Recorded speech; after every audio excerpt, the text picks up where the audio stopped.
¿Qué tal? Buenos días, bienvenidos. Muchas gracias por asistir. Soy Luis Del Tel, profesor de la Universidad Complutense, y voy a ser el moderador de esta primera sesión. Y voy a explicar un poco cómo van a funcionar las sesiones, en especial esta, y consiste de la siguiente forma. Nos vamos a presentar cada uno de los ponentes y de las personas que participamos y vamos a exponer nuestras ideas clave o las ideas de las que queremos establecer el debate. Después haremos un coloquio o debate que durará en torno a 45 minutos, una hora, y después será el turno de las preguntas, que por favor creemos que va a ser lo más interesante, así que anoten y hagan todas las preguntas que quieran. Bien, yo voy a presentar mis ideas clave o los puntos con los que quiero iniciar la sesión y explicar lo que estamos haciendo. Bueno, pues lo primero, de estos 3 puntos clave, solo van a ser 3, el primero es uno que resulta obvio, y es que el cine y lo audiovisual es un arte tecnológico. Y esto es obvio, todo el mundo lo sabemos, pero a veces se olvida. Hay pocos artes que tengan la tecnología de una forma tan visceral, tan intrínseca como el propio cine. Es cierto que en los demás artes pues la tecnología influye, en la música desde luego que influye muchísimo, en la arquitectura influye muchísimo, pero es que en el cine solo existe con tecnología. Así que esta primera idea es el arte es tecnológico y tiene una conclusión importante para nosotros, que es que la conservación de este arte tecnológico tiene que ser obligatoriamente tecnológica. Y esto también es muy importante porque, como pueden imaginar, no es lo mismo conservar un arte que no es tecnológico a uno que se ha hecho con una determinada tecnología. La segunda idea que quiero plantear es que la tecnología del cine no es una tecnología concreta, sino que es una tecnología diversa, múltiple y en continua revolución. Y esto es muy importante, porque si bien hay artes que han ido evolucionando y han tenido revoluciones, estas revoluciones se han producido lentamente. En el cine las revoluciones se producen muy rápidamente y muy continuamente, no solo ahora en el digital.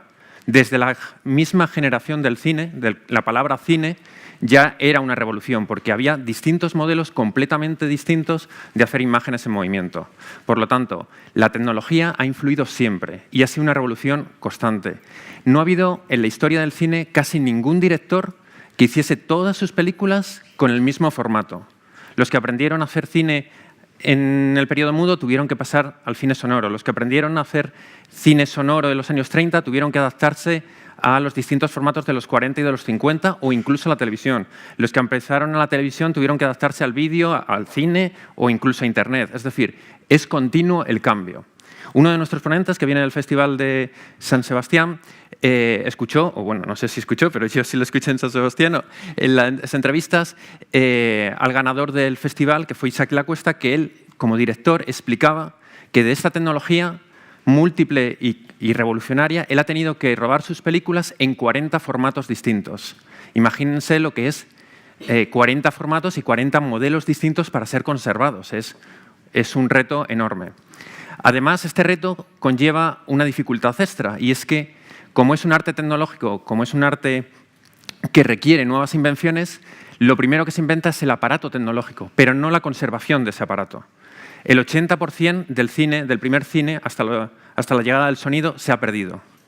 El 80% equivale como si en el Quijote solo tuviésemos 14 o 15 capítulos del Quijote, ¿no? Que todo lo demás lo hubiésemos perdido, ¿no? Es un drama increíble, con la salvedad de que el cine tan solo tiene 100 años.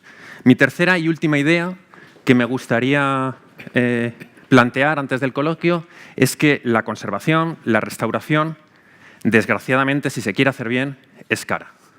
Y esto es muy importante tenerlo en cuenta porque a veces se piensa que se puede invertir dinero en conservación, y creo que va a salir en el debate bastante, haciendo trucos, haciendo caminos intermedios que parecen económicos, pero lo cierto es que conservar y restaurar es caro. Bueno, como cierre, y antes de que comiencen los ponentes, me gustaría decir una frase o una breve sentencia, y es que conservar y restaurar, aunque sea caro, es el principio para una nueva creación. Muy bien, pues me gustaría empezar, si puede ser, con María Ángeles Martín, que viene de Canal Sur y es de la encargada de conservación de Canal Sur.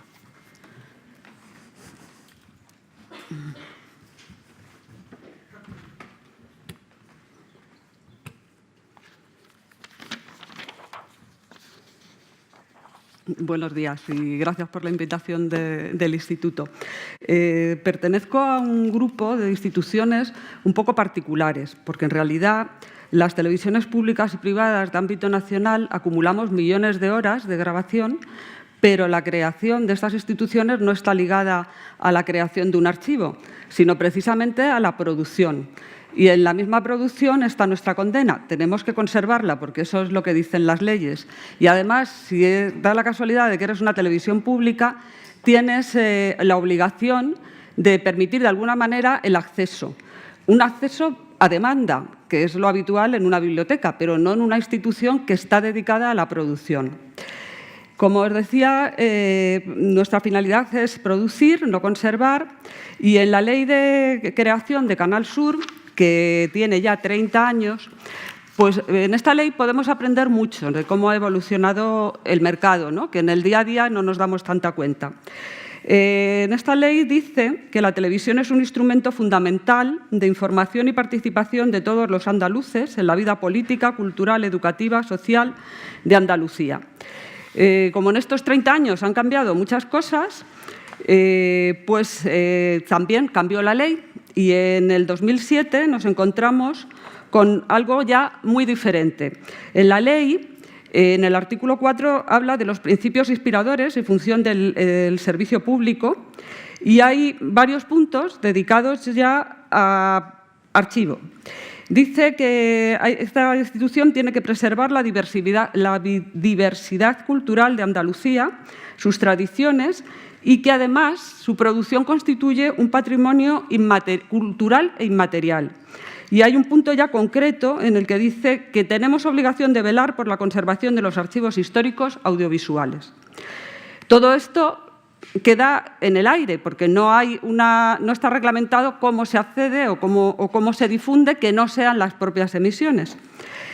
Lo que también a lo largo de estos años ha quedado muy claro es que en principio no había esa percepción, es que las televisiones son testigos de su tiempo y patrimonio cultural. Pero también es verdad que los archivos constituyen un patrimonio económico muy importante de estas empresas. Primero, porque a partir de esos contenidos se generan nuevos contenidos o simplemente, que todos lo hemos visto, hay reposiciones de contenidos ya emitidos anteriormente. Por lo tanto, estamos hablando del archivo como un patrimonio económico. A ver si no me salto nada. Bueno, como sabéis, en estos 30 años ha habido una multiplicación de canales y no solamente de canales, sino de empresas dedicadas al audiovisual. Y esto nos ha ayudado mucho a los archivos, porque hemos pasado de no tener un reconocimiento inicial a que, como hacían falta contenidos, pues hay una valoración por parte de las empresas de esos archivos. Nada más que pongo un ejemplo que hay aquí gente de Televisión Española y puedo hablar mucho más de ello. Daros cuenta que de los principios de Televisión Española queda muy poco. Hay muy poco en los archivos. Siempre vemos las mismas imágenes porque era una televisión de usar y tirar. Sobre los mismos, montaban con cine, iban cortando y cuando se acababa o se deterioraba, pues aquello desaparecía, ¿no? Nosotros nacimos más tarde y no hemos vivido esa etapa y desde el principio sí hemos querido conservarlo todo. Pero en las televisiones también ha habido una evolución y no es lo mismo haber nacido hace 60 años que hace 30.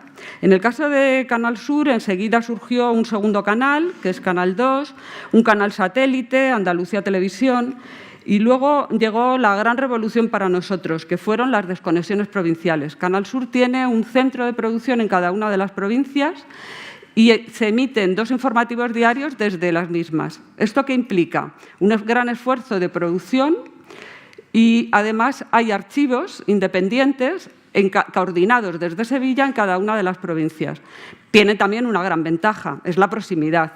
No es lo mismo hacer una televisión desde Sevilla que la cercanía de hacerla desde cada una de las provincias.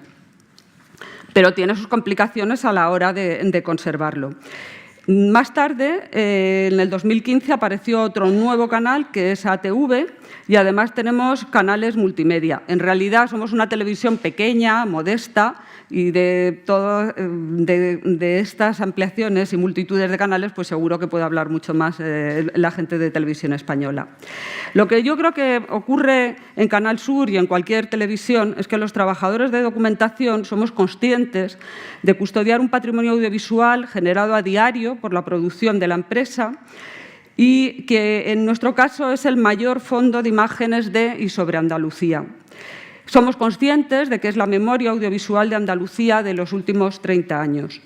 El departamento empezó a trabajar antes incluso de que comenzaran las emisiones. Aunque, como os digo, los centros empezaron más tarde a emitir sus informativos independientes. También, en principio, había muy poco personal, muy poco. De hecho, no había ningún documentalista. En documentación solamente había un jefe y unos ayudantes sin formación específica.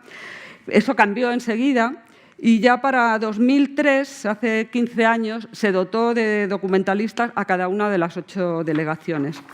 Para que os hagáis una idea, todos estos 8 archivos y todo lo que generamos, pues solamente estamos 52 personas en ello. No os voy a hablar de los fondos para no entretener. Tenemos 300.000 cintas y, bueno, creo que me tengo que ir ya al final, que no llego. Hay 3 puntos para mí muy importantes que creo que se van a desarrollar más tarde. Uno es la urgencia de la digitalización, que ha aludido Luis a ello, de alguna manera por el tema de la conservación. Las empresas tenemos que asumir la conservación, pero realmente no, porque lo dice la ley, entre ellos la Ley de Patrimonio, pero realmente no hay una entidad tipo Biblioteca Nacional que conserve este tipo de producciones. Eso por un lado, y por otro, me interesa mucho destacar cómo desde Documentación y Sin Medios hemos intentado difundir, y creo que ahí sería lo más importante para vosotros. En el 2012, con todo ya digitalizado, toda la emisión diaria digitalizado, vimos la posibilidad de crear Memoranda. Ay, pero no se ve. Vale. Bueno, pues Memoranda es un blog y es un canal de YouTube en el que seleccionamos vídeos, subimos y tenemos ciertos criterios. Por ejemplo, para nosotros el criterio más importante cuando empezamos eran las efemérides. Y para que os hagáis una idea, hoy tenemos 2 efemérides relacionadas con el instituto. Esta efeméride, que es muy... Bueno, es complicado... A ver, esta efeméride, que es una gran exposición en el Teatro Cervantes de Tánger, que además está el Instituto Cervantes en Tánger, pues resulta que el Teatro Cervantes se inauguró el 13 de diciembre de 1903, o sea, cumple 115 años. Y hay otra gran efeméride hoy, que es casualmente la muerte de María Teresa León, el 13 de diciembre de 1988. Aquí también quiero enlazar otra cosa y dar las gracias al Instituto, sin que ellos lo sepan, hasta ahora no lo han sabido. Nosotros utilizamos mucho la diferencia en la forma de hacer canal YouTube documentalistas o no documentalistas puede ser en la aportación de documentación. Y en el caso, por ejemplo, de las escritoras o escritores o gente conocida, es que agregamos datos biográficos que nos sirven para complementar las efemérides, por ejemplo. Y entonces recurrimos mucho a las biografías que tiene el Instituto Cervantes para escritores. Y ya, como además tiene su propio canal, en el caso de María Teresa León hemos puesto una tarjeta de enlace a un vídeo que tienen ellos de María Teresa León. Como veis, las posibilidades de colaboración son muchas. Es una pena no tener más tiempo y creo que puede ser útil. Hemos descubierto, por ejemplo, que hay un profesor de español en Japón que recomienda mucho el uso de Memoranda y hay unos vídeos en concreto, los japoneses de Corea del Río, que los utilizan muchísimo. Para nosotros es una gran satisfacción y creo que puede ser una herramienta que os sea útil y es audiovisual. Gracias y siento haberme pasado el tiempo.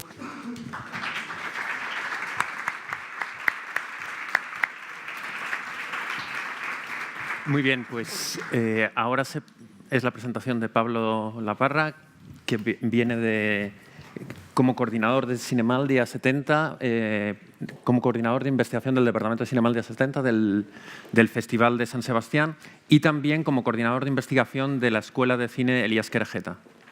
Muchas gracias, Luis, y también gracias al Instituto Cervantes por la invitación y a todo el equipo que ha hecho posible la organización de esta jornada. En esta breve presentación inicial me gustaría contextualizar un poco el proyecto que me trae a esta mesa, que como ha dicho Luis lleva por título Cinemaldi A70, todas las historias posibles, y que es un proyecto de investigación y archivo impulsado por el Festival Internacional de Cine de San Sebastián, el Cinemaldi, y la Escuela de Cine Elías Querejeta, que ha iniciado su andadura en este curso académico en el que nos encontramos. Por compartir con vosotros y con vosotras algunas pinceladas muy rápidas, estamos hablando de un proyecto de investigación a 4 años que fija su horizonte en 2022, empezando, como digo, en 2018, y cuya culminación coincide con el 70 aniversario del Cinemaldi. En concreto, y siempre de forma muy somera y muy esquemática, nos hemos propuesto 2 líneas de trabajo interrelacionadas que avanzan en paralelo y se alimentan entre sí, pero lo hacen a velocidades distintas y con metodologías diferentes. Por un lado, hay una primera línea de trabajo que ya está en curso, desde este curso académico, y que consiste en activar un proceso de investigación sobre la colección de archivo del festival. Empezando en 2019, queremos ir publicando los resultados de esta investigación en diferentes formatos que estamos actualmente valorando, desde publicaciones a seminarios, dossiers online, ciclos de películas, por nombrar solo algunos de ellos. Nuestro objetivo con esta línea de trabajo es no solo reflexionar críticamente sobre las historias del festival, sino también poner en valor sus fondos de archivo. La segunda línea de trabajo tiene un horizonte más a medio plazo, fijado en 2022, como decía, y su culminación será la constitución de lo que hemos llamado un archivo vivo y abierto del Cinemaldi. Quizá estas 2 nociones puede ser de interés discutirlas en el coloquio posterior. Esto básicamente implica dos acciones fundamentales. Por un lado, el traslado de la colección de archivo del Cinemaldi, que actualmente se encuentra en un depósito, al edificio Tabacalera, que está en pleno centro de San Sebastián, donde se pondrá a disposición para la consulta del público en general y de públicos de investigación especializados. Y por otro lado, estamos estudiando la digitalización parcial de parte de los fondos del festival y también el fomento de líneas de investigación para traer nuevos materiales. Es decir, no queremos, entre comillas, conformarnos con el acervo documental que el festival ya ha acumulado, sino que queremos enriquecerlo con nuevos fondos. Por supuesto, hay una primera observación que no es obvia y es qué contiene el archivo del Cinemaldi, qué contiene el archivo de un festival de cine. Y aquí creo que se va a empezar a dibujar la singularidad de mi presencia aquí, y es que principalmente se trata de fondos en papel. Estamos hablando de la correspondencia, de los documentos administrativos, pero también de las memorias, los libros y las revistas, entre otros muchos materiales editados por el festival. Es cierto que la colección también tiene una parte visual y audiovisual. Estamos hablando de una extensa fototeca, de una pequeña filmoteca de películas en 35 milímetros que fueron premiadas en ediciones históricas del festival, y también del extenso archivo audiovisual que produce el propio festival desde los 80. Estamos hablando de la documentación audiovisual de galas, entrevistas, las instalaciones, la actividad de la ciudad durante los días del festival. Pero, como digo, subrayo que el grueso de la colección son fondos en papel. Por tanto, aquí yo creo que ya empiezan a esbozarse algunas cuestiones que me gustaría traer al coloquio, y la primera es ¿cómo se archiva un festival de cine? Es decir, ¿qué rastros materiales y documentales deja tras de sí un evento tan crucial para la cultura cinematográfica como es un festival de cine de clase A, en este caso como es el Cinemaldi? Y por otra parte, si podemos considerar las fuentes en papel, adelanto que mi respuesta es sí, como archivos audiovisuales y cinematográficos. ¿Y qué retos particulares y quizá contraintuitivos presenta esta consideración en una discusión como la que nos trae aquí? Paso a una segunda observación, que también estimo crucial, y es preguntarnos por las instituciones que hay detrás de este proyecto. Yo creo que una de las características esenciales de este proyecto es que es el resultado de una colaboración entre diferentes instituciones cinematográficas, de archivo y bibliotecas. Todas ellas, y esto no es un detalle menor, conviven en el mismo edificio Tabacalera, que es una antigua fábrica de tabacos convertida en 2015 en un centro internacional de cultura contemporánea. ¿De qué instituciones, muy someramente, de qué instituciones estamos hablando? Por supuesto, el Festival de Cine de San Sebastián, que es el titular de la colección y el principal impulsor del proyecto, pero también, y esto es esencial, la Escuela de Cine Elías Querejeta. A través de su departamento de investigación, que coordino yo mismo, la Escuela de Cine aporta el motor crítico, académico y de investigación a este proyecto. De hecho, actualmente hay un equipo de estudiantes de posgrado de esta escuela en las especialidades de comisariado y archivo trabajando directamente conmigo en este proyecto. Pero también está implicada en el proyecto la Biblioteca de Creación UBIC, que quizá sea familiar para algunos de ustedes, que está aportando el asesoramiento técnico y profesional en cuanto al tratamiento de la colección, también espacios de trabajo y almacenaje, y además participa en diferentes actividades relacionadas con esta atracción de nuevos fondos que mencionaba anteriormente. Y por último, hay que mencionar también la implicación activa de Filmoteca Vasca, que va a ser quien finalmente se hará cargo de conservar, acoger y poner a disposición del público los fondos de la colección. Esto, de nuevo, creo que esboza varias preguntas que dejo encima de la mesa. Por un lado, es la importancia de desarrollar colaboraciones concretas y espacios de aprendizaje mutuo entre instituciones de archivo, académicas y bibliotecas. La importancia de aunar esfuerzos con una lógica transdisciplinar y de aprendizaje mutuo. Por otro lado, algo que personalmente percibo como una necesidad acuciante y es la importancia crucial de ampliar los lugares desde los que se fomenta el pensamiento crítico y la investigación más allá de la universidad, pero evidentemente en diálogo con ella. Y aquí creo que los archivos cinematográficos y de todo tipo tienen mucho que decir. Hay, por último, una tercera observación que deriva directamente de todo lo anterior y tiene que ver en las implicaciones que esta constelación heterogénea de instituciones imprime en la propia metodología de trabajo que estamos haciendo. El proyecto Cinemaldia 70 es un proyecto que aspira a participar activamente en discusiones académicas internacionales en el campo de los Festival Studies y los estudios cinematográficos en sentido amplio, pero que también aspira a desarrollar en su propio proceso de trabajo herramientas innovadoras por lo que respecta a la constitución de un archivo. Como decía, tenemos ahora mismo un equipo excelente de 8 estudiantes de posgrado, expertos en archivo y comisariado, pensando junto a nosotros cómo podemos hacer visible este archivo. Como decía, también tenemos previsto enriquecer este archivo con otras fuentes. Para ello estamos diseñando estrategias de participación que permitan atraer fondos que estén dispersos en colecciones privadas, pero también queremos crear un archivo de historias orales del festival, puesto que un festival de cine tiene un componente experiencial crucial que tan solo podemos capturar, preservar y estudiar a través de testimonios orales o incluso audiovisuales. Por tanto, concluyo con 2 preguntas al hilo de esta tercera observación.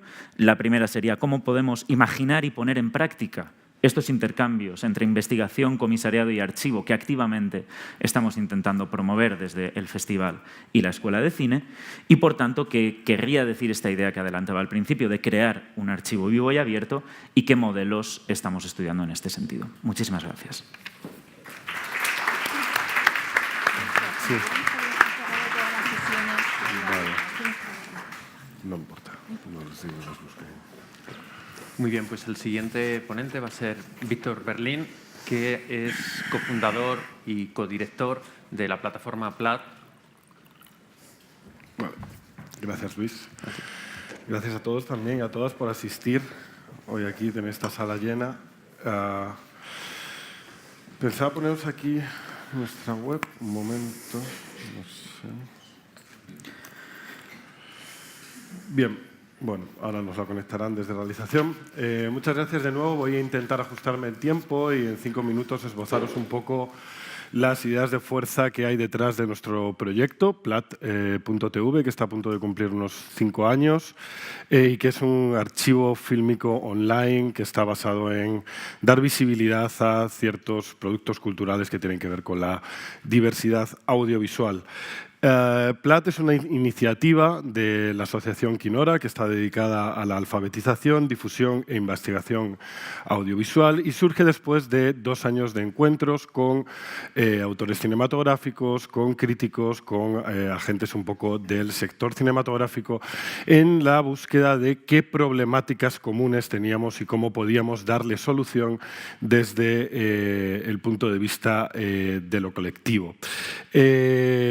Arrancamos en 2011, si vamos a aquellas fechas, pues es un poco la época más baja de la crisis, cundía un poco el pánico y el desaliento en el sector audiovisual y de ahí un poco que intentáramos ser argamasa y dar una respuesta colectiva a estos problemas comunes. De ahí que PLAT sea una plataforma 100% independiente que está promovida desde el marco de la acción común y el asociacionismo. Es una especie de una suerte de espacio de resistencia cultural.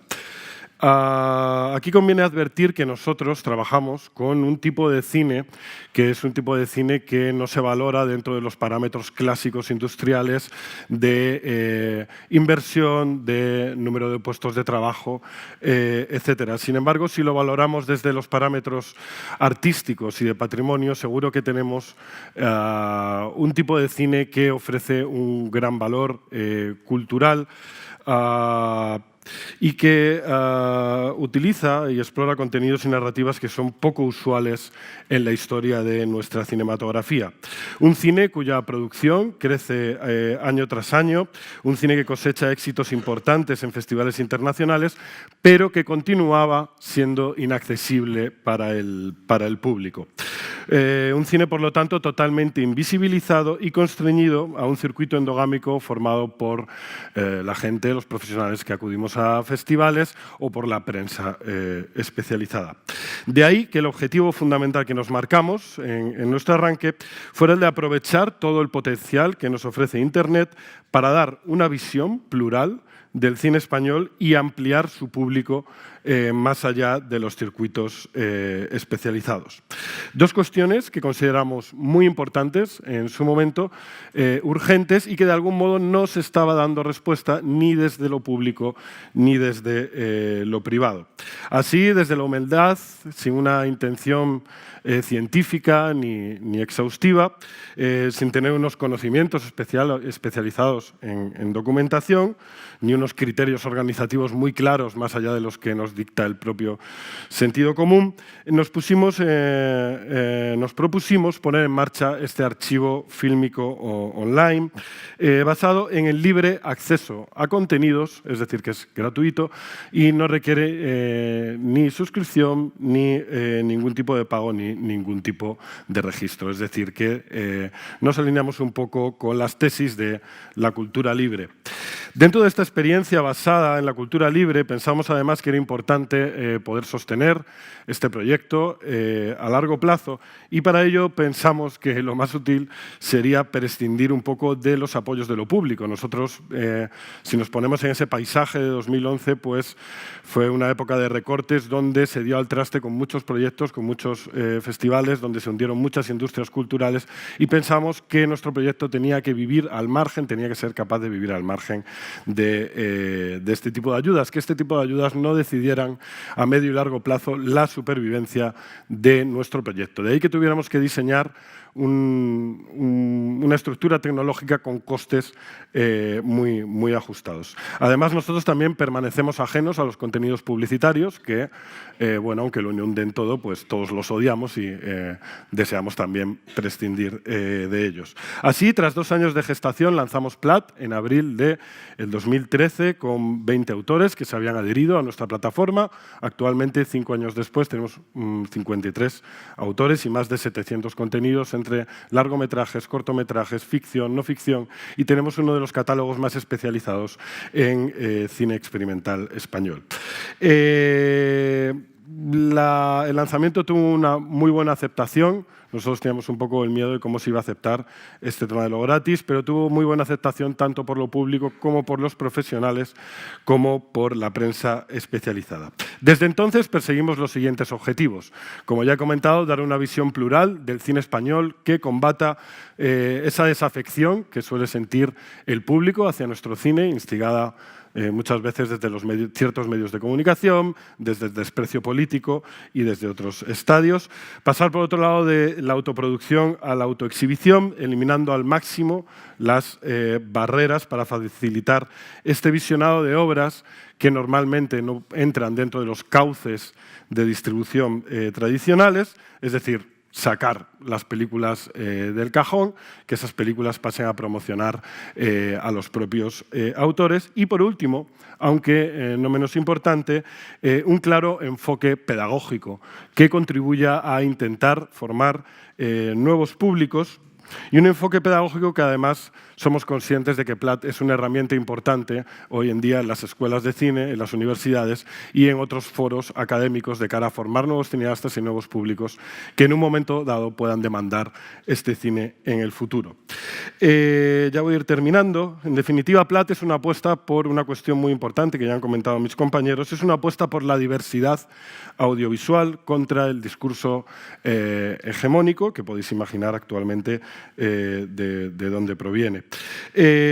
Así, nuestra única misión es poner en circulación de manera ordenada y con el menor tipo de restricciones posibles una serie de materiales audiovisuales que normalmente son de difícil acceso y que de otra manera seguirían volando por debajo del radar. Así, según datos de ILICA de hace 10 años, en España contábamos con 9 plataformas legales de vídeo bajo demanda por streaming. Hoy, 10 años después, contamos con más de 30. Tenemos uno de los panoramas audiovisuales en Internet más diversos y más fragmentados de todo nuestro entorno. Sin embargo, sí sabemos que la gran mayoría de este pastel pues, se lo llevan actualmente las plataformas norteamericanas, de ahí a lo que me refería con el discurso audiovisual hegemónico y los grandes grupos de telecomunicaciones.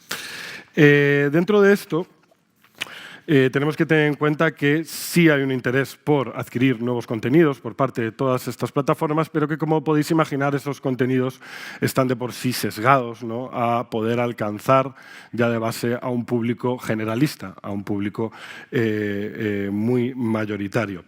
De tal modo, el propio catálogo de estas plataformas, su larga cola de contenidos, invisibiliza los productos culturales que no han seguido los cauces de una distribución habitual, de una distribución industrial, y que se sitúan en los márgenes del audiovisual, tanto a nivel de contenido como a nivel de forma. De ahí que el valor que pueda tener para un autor participar con nosotros, estar adherido a nuestra plataforma, sea el de añadir un valor extra a su obra, que en otras plataformas ofrecería una rentabilidad casi nula al estar sepultada por enormes e informes catálogos de contenidos. Bueno, yo creo que más o menos me he ajustado al tiempo, luego podemos revisar algunas de las cuestiones. Así que hasta aquí la presentación y muchas gracias. Muchas gracias.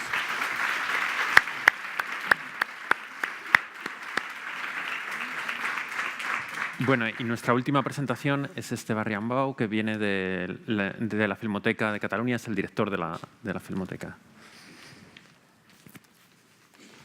Buenos días. Me añado a los agradecimientos por la invitación, por tener esta oportunidad de plantear una vez más un problema que en estos momentos afecta de una manera crucial a la preservación del patrimonio cinematográfico. Aparte de director de la Filmoteca de Cataluña, durante 6 años he sido miembro del comité ejecutivo de la FIAF, la Federación Internacional que agrupa a las 150, de las cuales 100 con archivo propio, filmotecas públicas de todo el mundo. Si las filmotecas nacieron en los años 30 justamente para preservar, como decía Luis al principio, una de estas mutaciones tecnológicas, que era el cine mudo, que estaba desapareciendo, se estaba tirando literalmente a la basura, en estos momentos las filmotecas nos enfrentamos a otro gran drama, que es la dicotomía entre el analógico y el digital. ¿Por qué gran drama? Y esto lo planteó, y es la base de mis ideas que voy a exponer aquí, lo planteó el archivo de la Motion Pictures Academy de Hollywood hacia 2005 en un documento esencial que se llama El dilema digital. ¿Qué es el dilema digital? Es la alternativa entre un soporte caduco desde el punto de vista de exhibición, que es el soporte analógico, pero extraordinariamente eficaz desde el punto de vista de la conservación. Es decir, en estos momentos tenemos las garantías empíricas de que una película de celuloide bien conservada se puede conservar durante más de 100 años, probablemente 200, 300 años. En cambio, la conservación del audiovisual digital está rodeado de múltiples interrogantes. Los expertos hablan de un máximo de 15 años y, en cualquier caso, sometido a un proceso tecnológico muy complicado, muy costoso, que es el garantizar la preservación y, al mismo tiempo, la difusión de este soporte digital. También lo decía Luis, o no, lo decía, no sé quién lo decía al principio, Isaki Lacuesta lo ha rodado con 40 formatos distintos, es decir, pues imaginaros la cantidad, la diversidad de soportes y materiales que en estos momentos nos llegan a una filmoteca desde el punto de vista digital. La paradoja, ¿cuál es? Que estamos ante un soporte de extraordinarias garantías de preservación, que es el analógico, pero que el digital, que es un extraordinario soporte para la difusión, incluso para la restauración, pero no para la conservación, plantea como alternativa. Es decir, por una parte tenemos un material muy bien conservado o conservable, pero que es ya ahora en estos momentos invisible, es decir, las películas analógicas no se pueden ver más allá de las filmotecas y pocos lugares más, y en cambio el material hegemónico, el soporte hegemónico de difusión, que es el digital, es el que tiene un porvenir más incierto desde el punto de vista de la conservación. Y voy a dar algunos datos referidos a nuestra experiencia en nuestra institución. Nosotros somos la Filmoteca de Cataluña, 100% pública, 100% dependiente de la Generalitat. Tenemos el depósito obligatorio de todas aquellas producciones que reciben ayudas públicas, que es el 90 y pico %, y por lo tanto nosotros digamos, vamos engrosando nuestro archivo con esta producción más la colección de cine clásico. Estamos hablando de unas aproximadamente 200.000 bobinas analógicas, unos 40.000 títulos, y un nuevo superordenador para ir ingestando toda lo que nosotros llamamos el digital nativo que se va produciendo en los últimos años. El digital nativo, para que tengan una idea, un largometraje ocupa 4 terabytes. 4 terabytes. Nosotros estamos hablando de una media de utilización de unos 100-120 terabytes por año. Esto tiene un coste, y este coste lo hemos calculado, de forma que preservar el mismo largometraje en formato digital respecto al formato analógico, yo hice mis cálculos y me salió 6 veces más caro.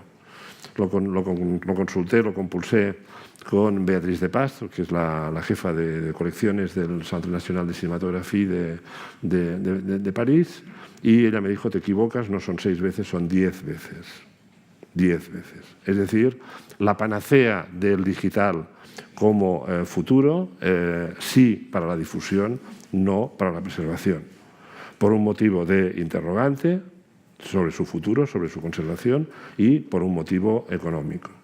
Y con esto voy a dar dos últimos datos y lo dejo después para el debate, porque sé que esto suscita su polémica, porque es un poco remar contracorriente o por lo menos pinchar el globo. Es decir, las majors americanas en estos momentos están produciendo, la mayoría de sus cineastas están rodando en digital.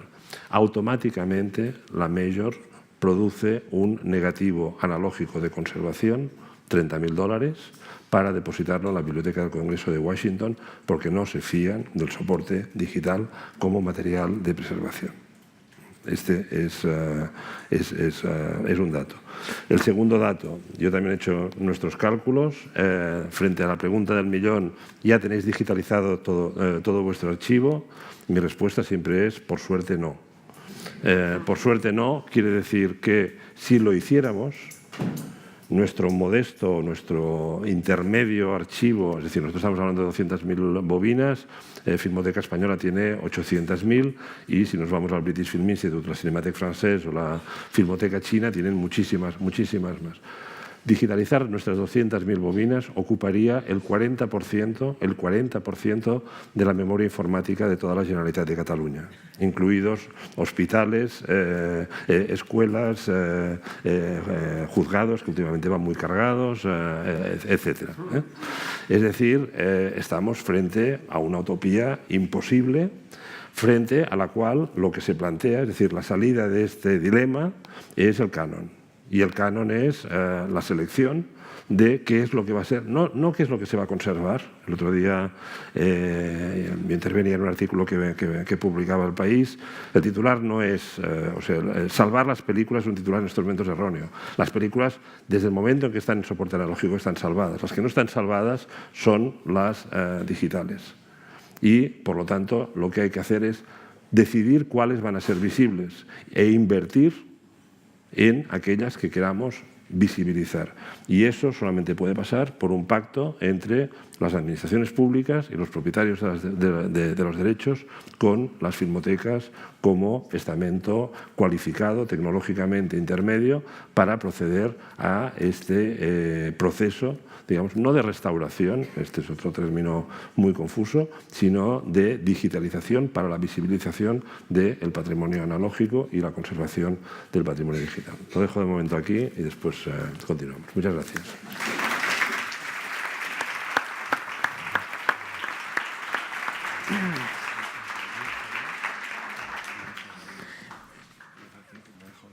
Sí. Bueno, pues si os parece, yo creo que podríamos comenzar precisamente por donde lo hemos dejado.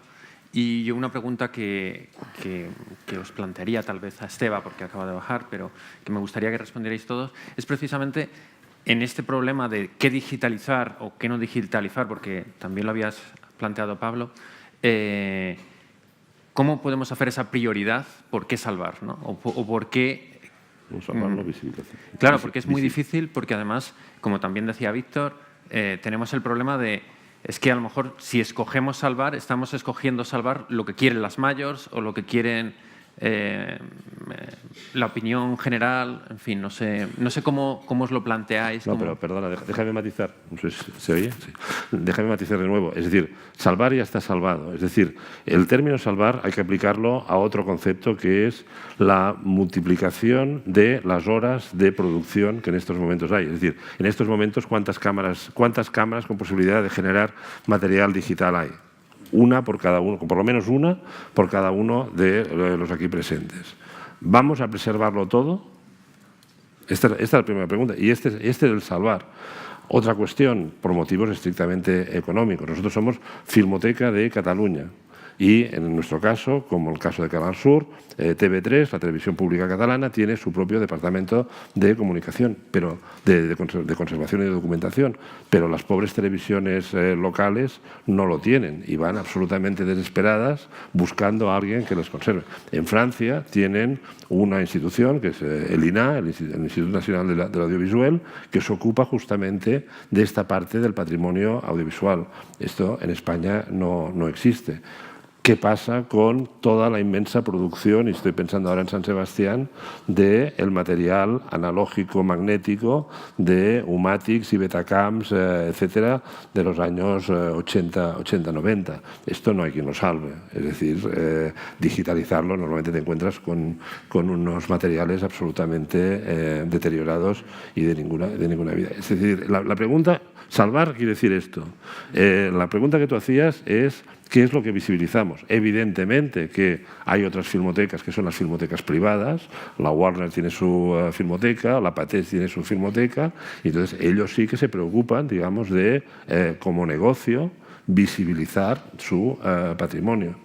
¿Qué pasa con las filmotecas públicas? Que a diferencia de los museos, es decir, el museo que tiene un Picasso es suyo, la filmoteca que tiene un Bergman es de la Fundación Bergman, no es del Svenska Film Institute. Entonces, ¿qué hacer con esto? Nosotros, modestamente, lo que hacemos es cada vez que, como Filmoteca de Cataluña, invertimos un dinero público en la digitalización de una película analógica, a cambio, al productor le pedimos los derechos culturales para poder difundir culturalmente este material. pero los derechos comerciales son suyos. Entonces ahí hay un acuerdo. Hace 2 años hicimos la digitalización del Sol del Membrillo, estuvo en el Festival de Cannes, etcétera, pero los derechos son de la familia de Antonio López, por supuesto. Es decir, ahí entramos en otra casuística y por eso yo hablaba antes de un pacto entre instituciones públicas, propietarios de los derechos, que en España lo tenemos fácil porque está bastante concentrado, y las filmotecas como intermediarios de este proceso de diálogo. Yo, al hilo de las observaciones de Esteba, añadiría que evidentemente él está identificando una casuística muy concreta y que realmente exige una serie de problemáticas muy particulares, pero apuntando un poco a la dirección de esta idea expandida de cultura cinematográfica que decía antes y que creo que también se ha dibujado en la presentación de Víctor, hay que pensar que hay un amplísimo espectro de cultura cinematográfica y audiovisual que queda completamente fuera de estas, sin duda alguna, importantísimas consideraciones relacionadas con la circulación comercial de las películas, la explotación comercial de las películas, etc. Entonces, quizá una forma complementaria de enfocar este problema apuntaría también a algo que he traído a la mesa, que es la necesidad de crear sinergias y colaboraciones entre los archivos audiovisuales y la investigación. Es decir, ¿por qué no una posible pauta para decidir qué se tiene que digitalizar y no puede ser el resultado de proyectos de investigación promovidos por colaboraciones concretas entre universidades y filmotecas? Y me viene a la mente un caso, por concretar, por poner un poco los pies en el suelo, me viene a la mente un proyecto reciente y que creo que es ejemplar en este sentido, que es el proyecto Colonial Archive. Es un proyecto que está online, británico, y que es precisamente el resultado de una colaboración entre universidades, en este caso Birkbeck y el University College de Londres, y 3 archivos, el BFI, el British Film Institute, el archivo de la Guerra Imperial, creo que es el nombre, a lo de memoria puedo confirmarlo aquí, el Imperial War Museum y el British Empire and Commonwealth Museum. Es un proyecto que nace de la universidad, pero que se desarrolla en diálogo con estas instituciones y que ha dado como resultado un repositorio online, que es ahora mismo un referente ineludible en la investigación sobre el colonialismo británico y su memoria audiovisual. Hablo de memoria, pero creo que asciende a una base de datos de 6.000 películas, con bastante más de 300 estudios críticos sobre estas películas y cerca de 200 películas digitalizadas para consulta pública. En este caso no estamos hablando de un Berman ni de un Antonioni, sino que son materiales producidos por la propia administración colonial, materiales propiedad del Estado, y que por tanto hay podemos como tomar un atajo y crear un archivo audiovisual muy valioso. A mí personalmente me parece muy estimulante pensar cómo se pueden concretar este tipo de cuestiones y por concretar la cuestión. El patrimonio cinematográfico catalán, por ejemplo, en materia de cine militante y antifranquista es extraordinario, ahí hay un filón. La producción del cine amateur catalán es extraordinaria, puntera y se codea con las grandes cinematografías amateurs internacionales, ahí hay un filón de investigación. Entonces, yo creo que estás también en el aspecto más experimental. Hay grandes caladeros, un poco feo decirlo en este término, pero hay grandes zonas de la cultura cinematográfica que si ampliamos nuestra mirada se multiplican las posibilidades de lo que podemos hacer, por no hablar de los fondos generados por televisiones. Es decir, yo creo que si rompemos un poco el fetichismo de cultura audiovisual igual a las grandes películas de la historia del cine, el horizonte se amplía notablemente y el terreno de juego es mucho más rico y tiene muchas más posibilidades. Sobre las cuestiones que estáis planteando, creo que sería importante intentar trasladar a la audiencia el propio sentido de urgencia que tenemos. Es decir, no es que estemos hablando de algo en abstracto que va a suceder dentro de 2 décadas, sino que ya nos estamos enfrentando con este problema. Yo también soy montador, tengo que intentar también conservar materiales. Por supuesto, nunca ganas dinero suficiente para discos duros, pero el problema de un disco duro es no si se va a romper o no, sino cuándo va a fallar. Porque no está diseñado para aguantar 80 años, ni muchísimo menos. Los discos duros que teníamos hasta ahora se basaban en sistemas, sobre todo los de almacenamiento muy potente, en sistemas magnéticos que van perdiendo su propia capacidad.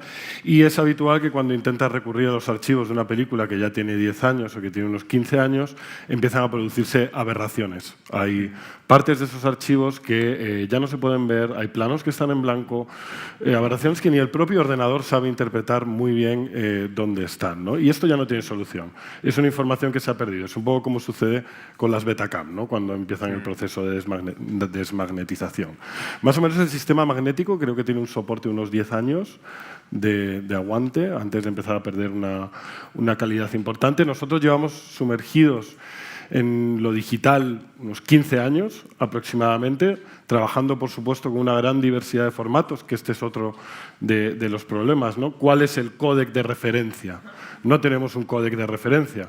Podemos hacerlo con los códecs que tenemos ahora estándar. Esto va a haber máquinas, va a haber software que pueda reproducir dentro de 40 años, pueda emular estos programas que utilizamos ahora, o será este archivo de película no es válido y ya no podemos abrirlo.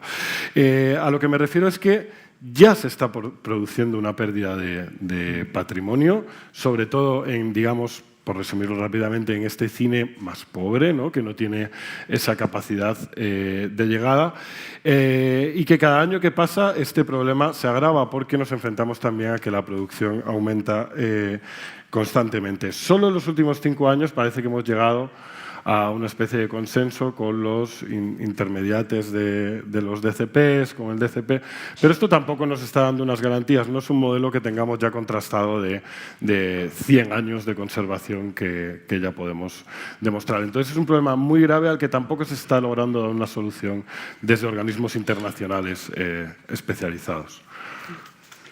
Me gustaría aclarar un par de conceptos que ha dicho Víctor que me parecen interesantísimos, pero a lo mejor no todos los conocemos. Ha mencionado la palabra códex y también la palabra DCP, y me gustaría explicar brevemente lo que son. Los códex, para que lo entiendan fácilmente, es cuando graban algo en el móvil, lo ponen en su ordenador y no se puede ver, ¿no? Eso es porque están hechos con códigos de programación o con bibliotecas APIs distintas y entonces el ordenador no lo lee. Eso no les pasa a ustedes porque no tengan experiencia, es que nos pasa a todo el mundo. Incluso los profesionales les ocurre permanentemente. En mis pocos trabajos he tenido problemas de codes. Es algo sorprendente que todo el mundo los tiene, y Isaac Lacuesta, cuando decía que había trabajado con 40 formatos, se refería en muchos casos a códex, que son completamente ilegibles unos de otros, ¿no? Puedes rodar con una cámara y de repente eso no te ha servido para nada. Y el DCP es como el codex o el sistema más solvente, pero ese es ya para terminar la película, cuando la película ya está terminada, para poderla exhibir en las salas de cine. Perdona. Que a su vez están encriptados o no encriptados. Puede ser todavía más complicado, porque si se encriptan, lógicamente hay un poco más de control por las mayor o por las productoras, pero en fin, que hace que el propio DCP no sea solo uno, sino que sea múltiple, claro. Perdón. Pues como el resto, echamos en falta una normativa nacional o una entidad tipo INA o más alta que diera unas pautas para la conservación. Nosotros, como una televisión pequeña, modesta y con pocos recursos, pues aplicamos un criterio práctico. O sea, no tenemos capacidad para hacer una digitalización masiva y se va digitalizando aquello que se necesita para la producción, por un lado. Y por otro, con un criterio propio de archivo, no de producción, aquellos materiales que nos parecen más interesantes y que están en mayor riesgo de pérdida y de deterioro. Para llevarlo a cabo, teniendo en cuenta que tenemos muchísimas series o muchos programas que han durado años, pues aplicamos un criterio de muestreo. Normalmente tenemos digitalizado el primer capítulo de todas las series que se han emitido y algo salpicado. El proyecto Memoranda está muy relacionado también con este tema de digitalización, porque para poder difundir de forma económica y llegar a todo el mundo a través de YouTube, necesitamos antes digitalizar. Entonces nos planteamos primero digitalizar programas completos para su difusión. Nos dimos cuenta que era un error porque en YouTube la gente quiere rapidez, no le interesa el programa completo, sino un fragmento, tal. Pero a pesar de todo, nosotros digitalizamos siempre el programa completo, aunque solamente ofrezcamos una parte. Y por otra, no tenemos tiempo ni para planificar exactamente qué es lo que queremos difundir en Memoranda. O sea, ahora ha surgido el tema del instituto, pues hemos dicho, pues vamos a difundir noticias relacionadas con el instituto, ¿no? Pero sí es verdad que en algunas ocasiones las casualidades pues te hacen rescatar materiales que no has caído en este diseño casero para el rescate. Por ejemplo, el otro día me escribió una persona de Almendralejo, Badajoz, porque su familia había acudido a un programa de Canal Sur y entonces me di cuenta que ese programa no lo habíamos digitalizado y tal, y inmediatamente lo digitalizamos. Entonces, son soluciones caseras y sí que se echa en falta pues, una normativa y una institución, sobre todo, o bien que se hiciera cargo, vamos, al menos diera pautas, se hiciera cargo, incluso llevara el depósito, porque en el caso de la Filmoteca es una institución que está relacionada también con la conservación, pero es que las televisiones, su finalidad no es la conservación, pero nos obliga la ley.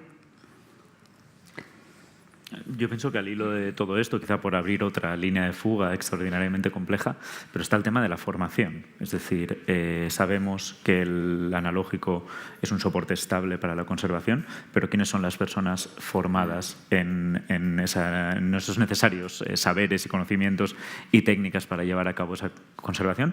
Y hablando, es un poco feo decirlo así, pero estamos hablando de la obsolescencia de soportes tecnológicos, pero quizá algo que hay que poner sobre la mesa es toda la generación de expertos en conservación de analógico, cómo estamos garantizando la transmisión de esos conocimientos acumulados a una nueva generación de restauradores.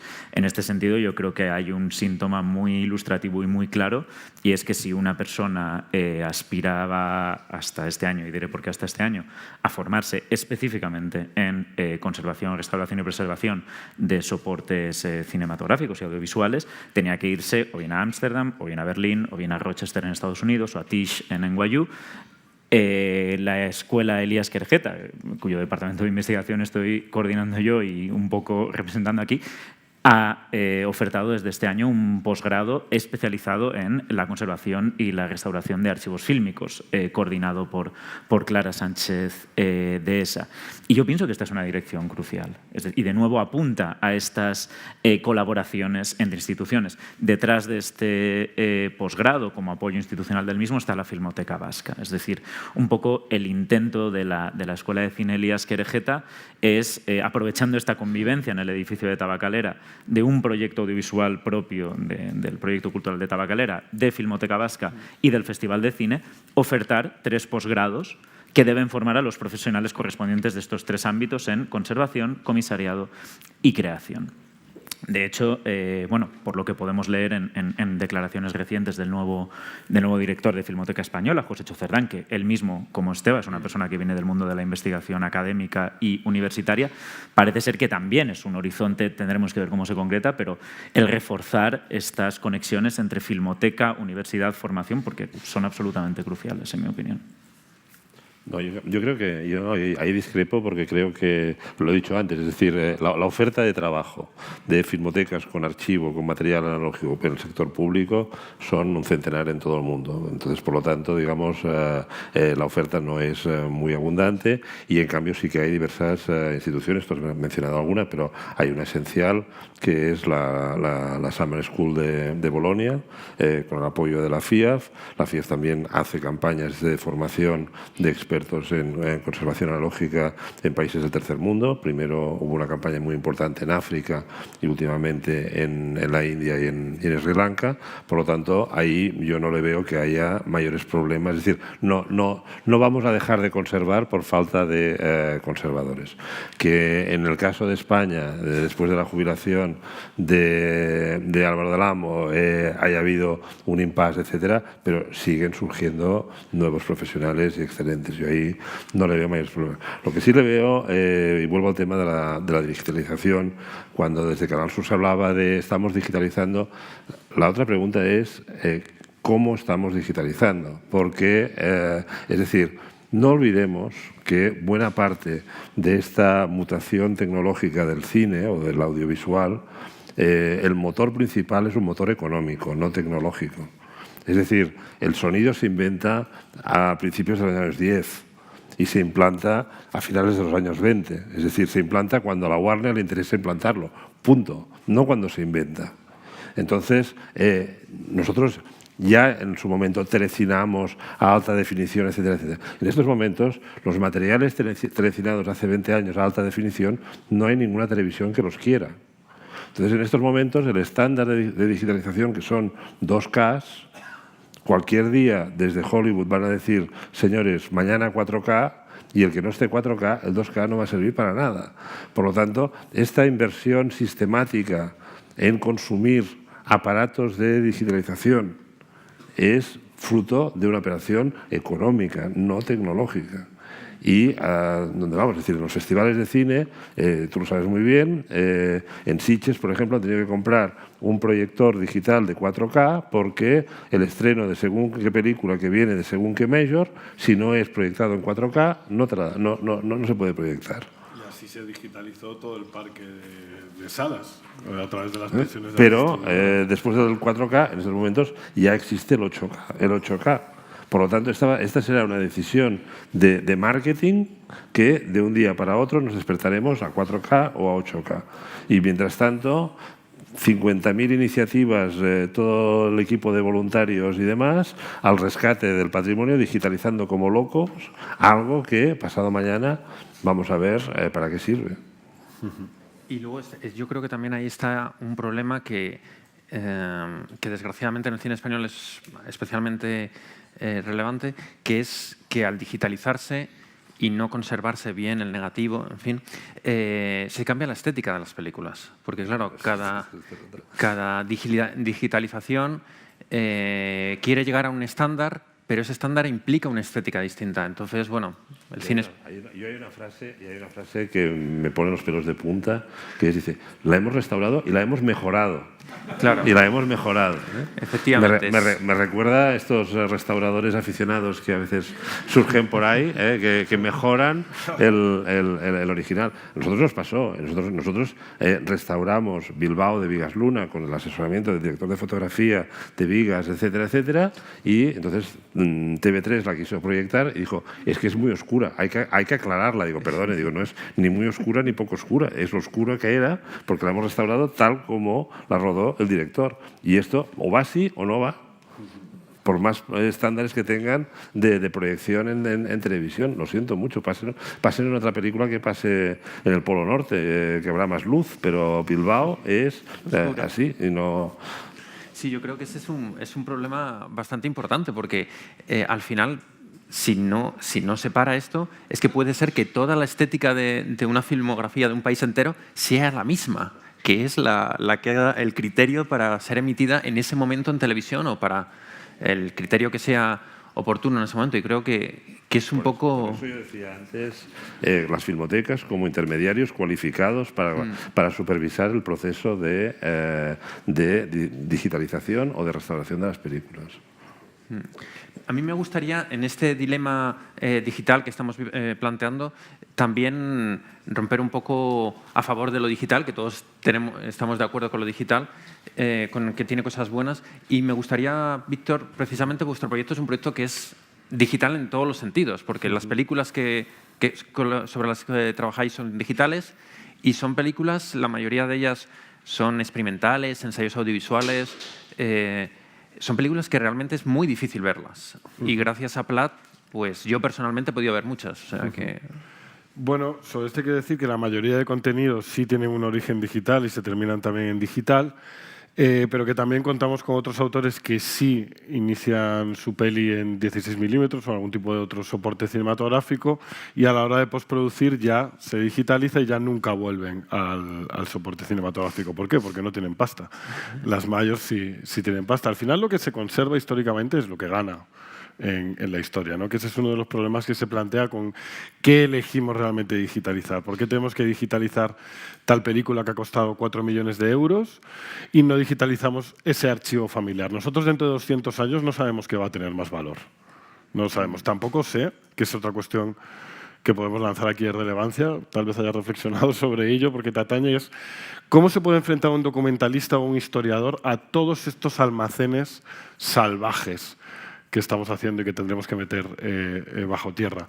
En nuestro caso, Nosotros no realmente intentamos conservar, no es una apuesta de conservación, manejamos una serie de estándares con los que trabajamos, que son con los que se viene trabajando a un nivel industrial, que son los que nos definen desde Estados Unidos, básicamente, con sus normas.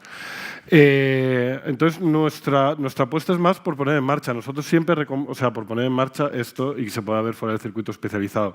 Nosotros siempre les recomendamos a los autores que una vez tengan el máster de una obra, una vez la han finalizado, etcétera, entreguen una copia en algún formato requerido a la filmoteca, porque ya hemos tenido varios problemas de estas cuestiones, ¿no? Tal vez en un largometraje de un cierto presupuesto esto sea menor problema, pero en los cortos, pues imagínate, ¿no? Al final el autor tiene 14 discos duros, tuvo una mudanza, tuvo un incendio, tuvo un divorcio, pues no se sabe muy bien dónde están esos materiales. Yo no lo sé si hay algún tipo de estadística que ya esté revelando a lo mejor cuánto patrimonio estamos perdiendo. O sea, decimos, hemos perdido ya el 80% de la historia del cine mudo. En el caso de España tuvimos el famoso incendio en los años 50 de nuestros depósitos de cine, pero ¿cuánto estamos perdiendo ya? No sabemos, además, cuál es la relevancia del material. Entonces, a mí me parece muy peligroso lo de establecer qué tiene derecho a ser memorable a lo largo de generaciones y qué no tiene derecho. No somos nadie para elegir esta cuestión, ¿no? Ahí has apuntado a una cuestión casi de filosofía de la historia, y no lo digo peyorativamente, sino que creo que este es el tipo de cuestiones también que se tienen que poner sobre la mesa y que pueden sonar a lo mejor un poco escleróticas respecto a todo este vocabulario de la digitalización y tal, pero que personalmente, quizás soy un nostálgico, pero creo que tienen un fondo muy relevante en todo esto. Y en este caso, la idea de cómo y por qué archivar un festival de cine es directamente ilustrativa de esto. Los festivales de cine como objetos de estudio de los estudios cinematográficos, esto es una rareza en términos históricos de la disciplina. Los primeros estudios que se toman en serio un festival de cine como objeto de estudio de cultura cinematográfica propiamente dicho, datan de los 90 del siglo XX, y el campo de los llamados festival studies, los estudios de festivales, no eclosiona como tal, como un campo coherente, con un desarrollo, por cierto, espectacular, hasta bien entrada la primera década de los 2000.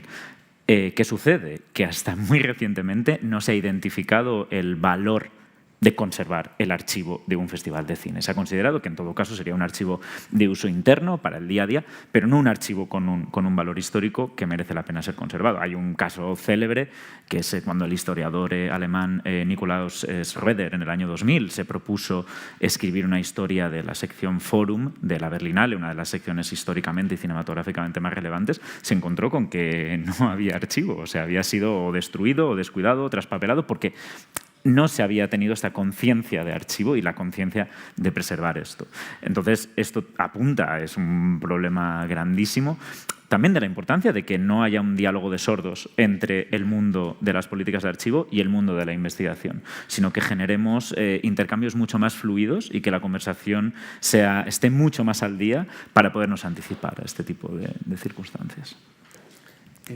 María Ángeles, nos comentabas tú también que con el tema de la digitalización, cuando has hecho la presentación, el proyecto Memoranda, lo que habéis notado es una espectacularidad en la publicidad y en la difusión de los contenidos. Incluso nos planteabas una serie de cifras altísimas, ¿no?, del impacto que estáis teniendo con esta digitalización. Bueno, altísimas depende, ¿no? Cuando llega un youtuber y hace millones en 2 días, pues dices todo el trabajo que hemos hecho y no llegamos a esas cifras. Tenemos que tener en cuenta que nuestros contenidos normalmente no son de actualidad.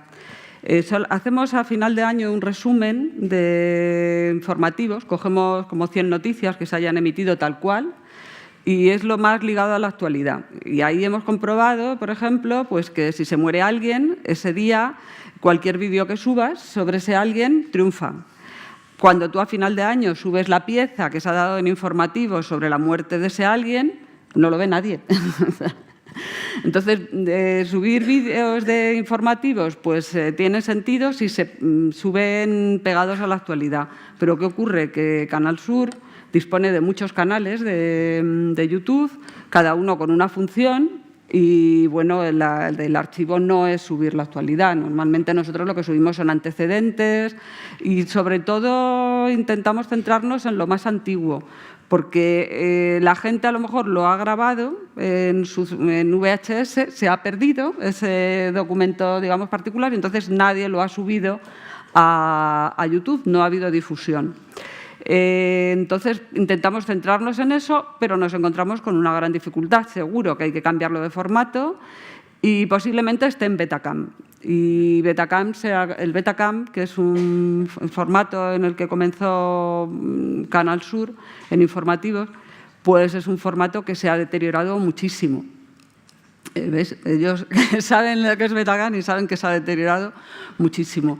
Y cada día que pasamos sin digitalizar esos inicios de Canal Sur, pues estamos perdiendo tesoros, ¿no? Yo llamo tesoros pues no a las obras artísticas, porque nosotros el cine pues no nos preocupa, porque se supone que es una producción ajena y bueno, alguien, el que lo produjo o otras instituciones se encargarán de digitalizarlo. A mí lo que me preocupa es esas imágenes de aquel pueblecito perdido, que por ejemplo en la inauguración de Canal Sur pues salía todo encalado, blanco y se veía a unas señoras vestidas de negro y hasta con un pañuelo en la cabeza, que ya creo que no se ve, ¿no? Entonces, esas cosas, o aquel que cantaba algo de flamenco en la puerta de su casa, y a lo mejor eso ya no es lo más habitual. Esas cosas que están tan ligadas a la cultura de todos y tan próximas, que nos resulta tan emotivo, pues para mí es muy interesante digitalizarlo, pero si no tienen su lugar en la emisión, en las emisiones previstas, pues resulta que nadie va a exigir que se digitalicen. Entonces ahí está lo que os decía, la doble política, lo que desde el punto de vista económico de la empresa nos reclaman y lo que nosotros decidimos bajo nuestro criterio, que es una pena que se pierda. Pero por mucha pena que nos dé, no llegamos a todo, porque hay miles de horas y los medios son muy escasos. Se da otra circunstancia que también se ha comentado, es que se conserva, pero no se restaura.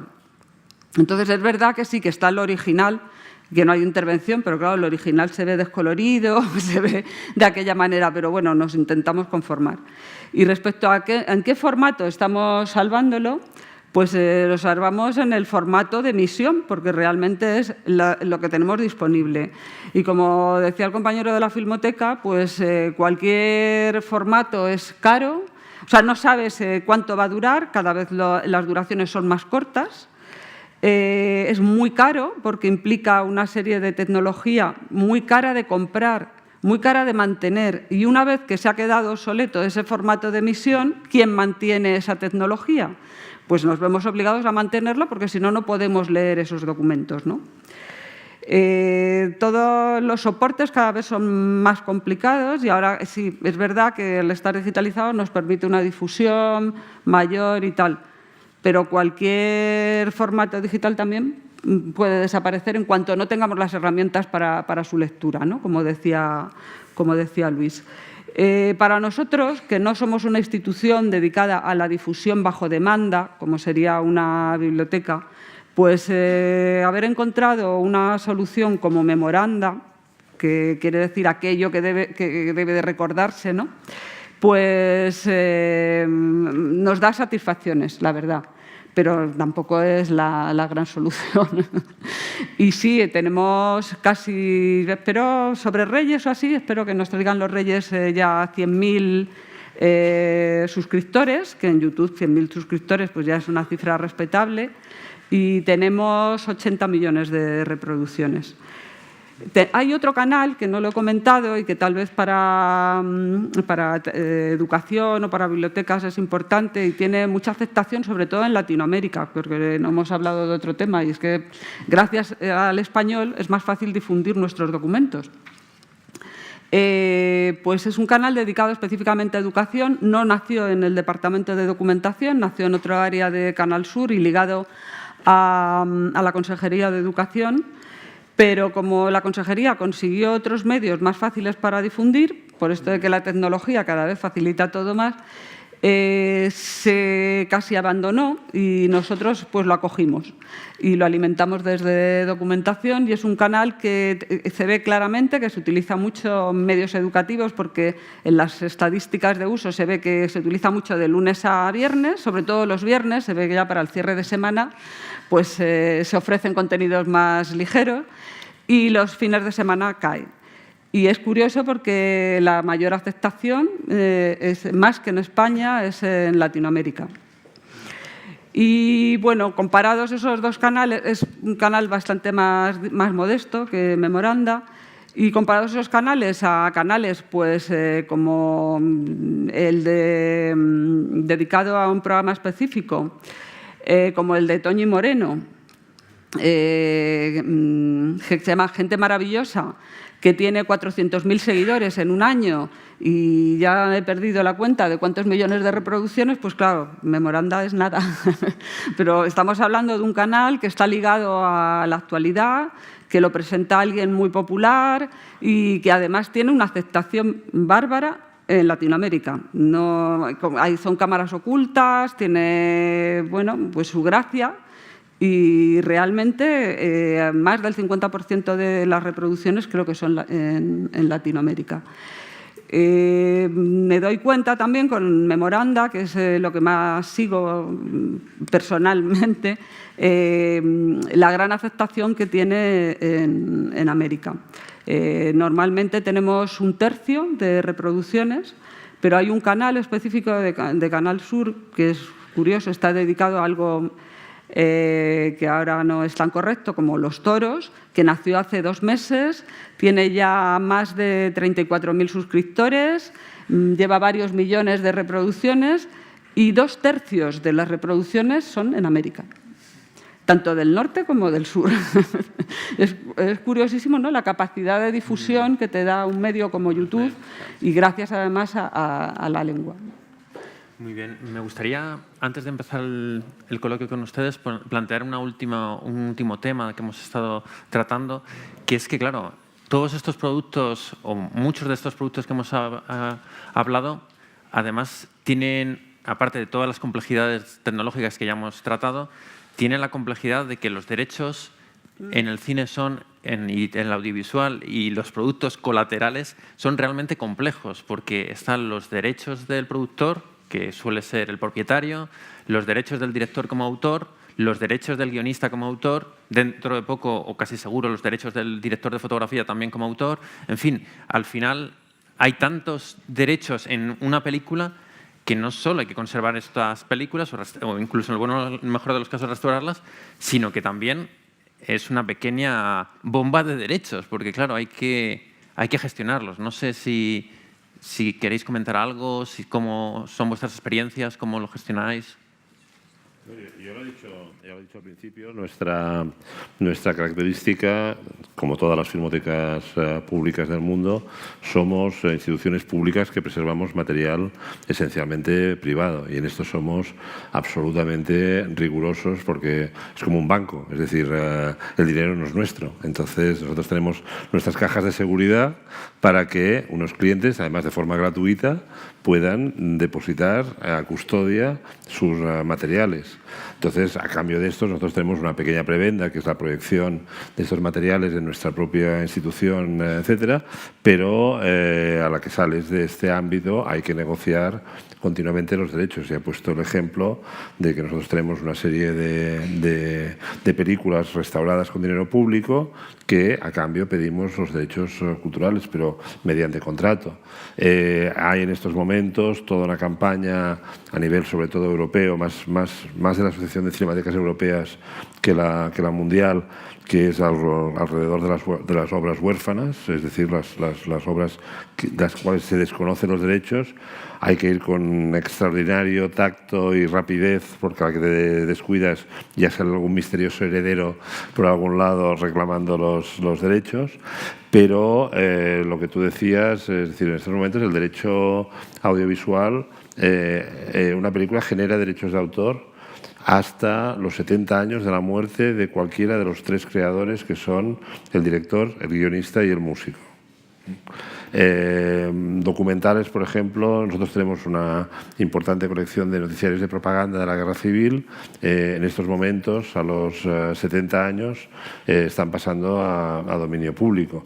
Pero aparte de esto, hay las películas mudas que han sido restauradas o que tienen una nueva partitura, etcétera. Es decir, La Pasión de Juana de Arco de Dreyer o Metrópolis tienen derechos porque pertenecen a determinadas fundaciones, productoras, etcétera, y no están para nada en dominio público. Y este es otro lastre fundamental en el momento de hacer una difusión masiva de esos materiales a través de YouTube o de nuestras webs, lo que sea. Nosotros lo que sí que tenemos, aprovecho también para hacer una pequeña cuña publicitaria, lo que sí que nosotros tenemos, hablando de material en papel, digamos, es un repositorio digital. Esto se inauguró en 2013, no sé si se puede proyectar o buscarlo en la web. Son en estos momentos 25.000 ítems digitalizados y de consulta absolutamente libre.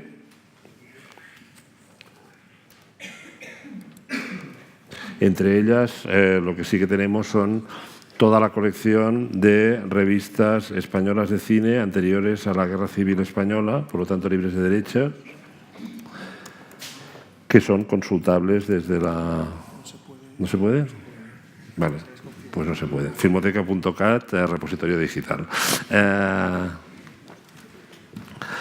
No, lo que decíamos antes, es decir, esto sí que primero ocupa mucho menos espacio y tiene muchos menos problemas de derechos. Por lo tanto, hay que aprovechar, digamos, esas fisuras legales, tecnológicas y económicas, digamos, para intentar difundir al máximo, que es nuestra misión, contenidos de tipo cultural. Pero a la que te enfrentas con propietarios de los derechos y a veces derechos muy complicados, es decir, yo recuerdo el caso de una película española famosísima que tenía un litigio entre dos coproductores, uno tenía el 51% y el otro tenía el 49%, el que tenía el 49%, que además era por la parte artística y del director, quería restaurar la película y demás, y el otro se oponía frontalmente. Entonces no había manera, no, pero es que nosotros tenemos el 49%, digo, lo siento mucho, digo, nosotros tenemos un depósito por el cual ustedes tienen el 49% y el otro el 51%. Yo hasta que no tenga las dos autorizaciones encima de la mesa no puedo abrir la caja de seguridad del banco. Es decir, estas nuestras limitaciones operativas pasan, digamos, por los acuerdos con los propietarios de los derechos. Sí, y es famoso la cantidad de problemas que hay. Películas muy, muy, muy importantes, porque cuando se habla de lo que se está perdiendo, se piensa siempre en el cine mudo. Yo, de hecho, he usado ese ejemplo, pero es que se están perdiendo películas recientes, o sea, realmente cercanas. En Plat, ¿cómo lo gestionáis? Porque vosotros, claro, estáis ofreciendo, hay algunas películas que no son enteras, que son solo los tráiler, pero realmente algunos autores tenéis las obras. Bueno, aquí nosotros tenemos un problema extra, y es que dentro del experimental hay gente que trabaja con materiales que se los apropia, ¿no? Con found footage, con materiales que ni siquiera son propios. Aquí tendríamos que ver un poco si tenemos derecho o no a la cita en el audiovisual, dónde se establece este derecho, etcétera. No hemos tenido ningún problema con agencias de estas de gestión de derechos, salvo con una. Pero lo que pasa es que esa una, pues, están considerados organización criminal, ¿no? Hoy en día, y se les está investigando, entonces no hay ningún problema con ellos. Me imagino que podéis imaginaros a quién me refiero, ¿no? Entonces nosotros no somos intermediarios. Es decir, nosotros no somos una distribuidora, no exigimos a los autores que nos muestren su cadena de contratos, no somos una cadena de televisión, ¿no? Que sería lo primero que te exigiría, ¿no? Para poder facilitar una emisión. Y lo único que hacemos es hacer de puente. Es decir, nosotros ponemos esa obra, el autor garantiza individualmente que tiene todos los derechos sobre esta obra. Nunca hemos tenido ningún problema de ninguna denuncia en 5 años, ni estas cuestiones, ¿no?, que siempre te plantean un poco de miedos al principio. Supongo que porque somos una plataforma que no tiene una envergadura como para tener una relevancia. En su día se valoró la posibilidad de adherirnos a algún tipo de marca tipo Creative Commons, etcétera, pero se votó con los autores y ellos mismos decidieron que no, que preferían continuar con el sistema tradicional. Y así es más o menos como lo hacemos. Tenemos un abogado por si en algún momento se produce algún tipo de problema o estos señores de la mafia musical deciden cómo ponerse las pilas contra nosotros, pero no es algo que nos preocupe, sobre todo porque no podemos dejar que ese tipo de barreras legales se interpongan con nuestro objetivo, ¿no?, que creemos que es un objetivo lícito, ¿no? Sé que esto puede ser un poco controvertido, pero bueno, es que si te pones a hacer las cosas estrictamente como se tienen que hacer, necesitas 4 departamentos, no tenemos esa capacidad. Sí, me interesa mucho en vuestro caso, en el caso de Plat, porque sí, efectivamente hay obras que tú lo has dejado caer, pero yo voy a insistir un poco en ello. Hay obras que realmente hay terceros que podrían acusar a esas obras, ya no a Plat, sino ¿cómo gestionáis eso? ¿Habéis tenido alguna vez autocensura y no habéis subido algún contenido? ¿Os habéis atrevido con todos? Se ha planteado, pero nunca nos hemos autocensurado. O sea, tenemos, por ejemplo, un contenido de David Domingo, que es un cineasta experimental de Castellón, que, por ejemplo, es una versión musical de El Exorcista. Bueno, pues ya está, tienes la imagen del Exorcista por un lado, la banda de imagen, y por el otro lado una reinterpretación musical de todo esto. Hay un remontaje de imágenes, etcétera. El caso, por ejemplo, de la cineasta sevillana de María Cañas, ¿no?, que ella también trabaja mucho con materiales de archivo. Tal. No sé si sería posible emitir a través de Canal Sur, ¿no?, que tiene otro tipo de responsabilidades, otro tipo de marco administrativo y legal al que ajustarse. María Cañas ha tenido algunos problemas en este aspecto. Ella muchas veces lo que hace es firmar sus obras diciendo que, bueno, que esto es una obra didáctica, que no hay un ánimo de lucro. Nosotros, en cierto modo, también nos parapetamos en esto. En ningún momento, ni los autores ni nosotros como plataforma, hay un intercambio de dinero de ningún tipo. No se produce ningún lucro. Entonces, a partir de ahí, yo creo que, bueno, en cierto modo estamos protegidos en caso de que hubiera que alguien decidiera aburrirse un poco con nosotros a nivel legal. Muy bien. Y en vuestros casos supongo que en el festival lo tenéis bastante más controlado, sobre todo porque la mayoría del material es propio, los derechos los ha generado el propio festival, entiendo. En ese caso, y supongo que en este aspecto María Ángeles tendrá mucho más que aportar, es una casuística completamente diferente a la que estaba exponiendo en particular Esteba. Este es un archivo generado por el propio festival. Es cierto que hay algunos objetos que requieren un estudio en curso muy meticuloso, simplemente a título de anécdota, lo he mencionado muy brevemente antes. El festival atesora una pequeña filmoteca, evidentemente a años luz de los volúmenes de una filmoteca nacional, como es el caso de la catalana, que asciende a en torno a 120 largometrajes y 50 cortometrajes que fueron premiados en ediciones anteriores del festival. Una normativa del año 58, si no me equivoco, exigía que las películas premiadas se quedaran una copia en depósito en el festival.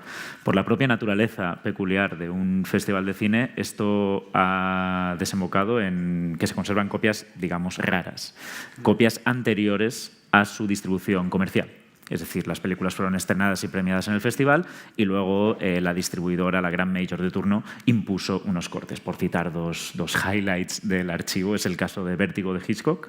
La copia que se conserva en los archivos del Festival de Cine de San Sebastián es anterior a la que en su día tuvo distribución comercial. Las reediciones más recientes ya recuperan el montaje original de Hitchcock, y también de A Woman Under the Influence de John Cassavetes, que también se estrenó en Donosti con un montaje sensiblemente diferente que el que tuvo distribución comercial. Estos son objetos delicados en términos de derechos que requerirían una discusión muy pausada que creo que excede los límites de esta conversación. Pues en el caso nuestro, no estamos sujetos a lo que producimos, pero tenemos muchas complicaciones. Para empezar, en informativos estamos suscritos a numerosas agencias y se mezcla en la misma información imágenes la agencia, localiza cuál y en qué momento, y imágenes nuestras, ¿no? Entonces, este año, por ejemplo, se ha dado de baja una agencia y hemos recibido, porque eso sí, la digitalización y el mundo tecnológico permiten identificar al segundo que no es tuyo, ¿no? Como tengas interés, sobre todo, claro, grandes agencias, unas listas con unas facturas increíbles para cobrar lo que hemos utilizado fuera de la suscripción, que ya caducó, ¿no? Un fenómeno muy curioso con los derechos, además, es YouTube.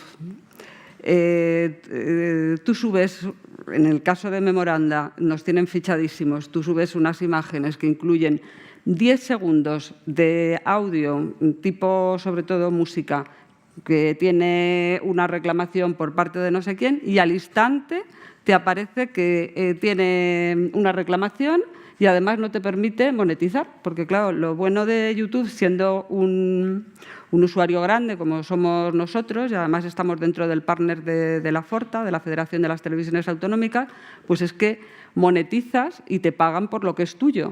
Pero si tu producción es tuya, pero incluye 10 segundos de una música que alguien tiene reclamada, eso se convierte en que nada es tuyo. Y además puede cobrar, si quiere, el que lo ha reclamado, aunque sea por 10 segundos. O sea, estás trabajando para otro cuando intentas difundir tu patrimonio, ¿no? Decirles a los realizadores que solamente incluyan músicas de librerías, pues es imposible. YouTube tiene una opción que te dice que puedes hacer desaparecer esas músicas y sustituirlas por otras, pero como resulta que lo que nosotros subimos normalmente tiene un audio, un off, y en ese off, esa música machaca el off, pues se convierte como en una obra de encaje de bolillos. Si quieres tener todos los derechos de difusión y tal, tienes que hacer otra versión separando audios. Nosotros no tenemos capacidad humana de hacerlo porque lo hacemos a ratos y como podemos. No hay un equipo dedicado solamente a eso, ¿no? Entonces, el tema de los derechos complica muchísimo la difusión. El primer problema es conservar, ¿no? Y la urgencia de la conservación. Pero luego, cuando nos planteamos difundir, los derechos lo topan todo, ¿no? O sea, YouTube ahora mismo le dio una vuelta de tuerca hace un año. Antes no era tan exigente, pero en diciembre del año pasado no sé qué ocurrió, que le dieron, bueno, sí sé, que hubo nuevos acuerdos con las grandes productoras de música y las grandes distribuidoras, y entonces le dieron una vuelta de tuerca y de repente todo tiene derechos. Con lo que el poquito dinero que te aportaba YouTube pues desaparece y seguimos intentando difundir, pero no hay compensación. Sí, yo... Es una cuestión interesante el tema que has tocado de la conservación de los programas de televisión y de un informativo, ¿no?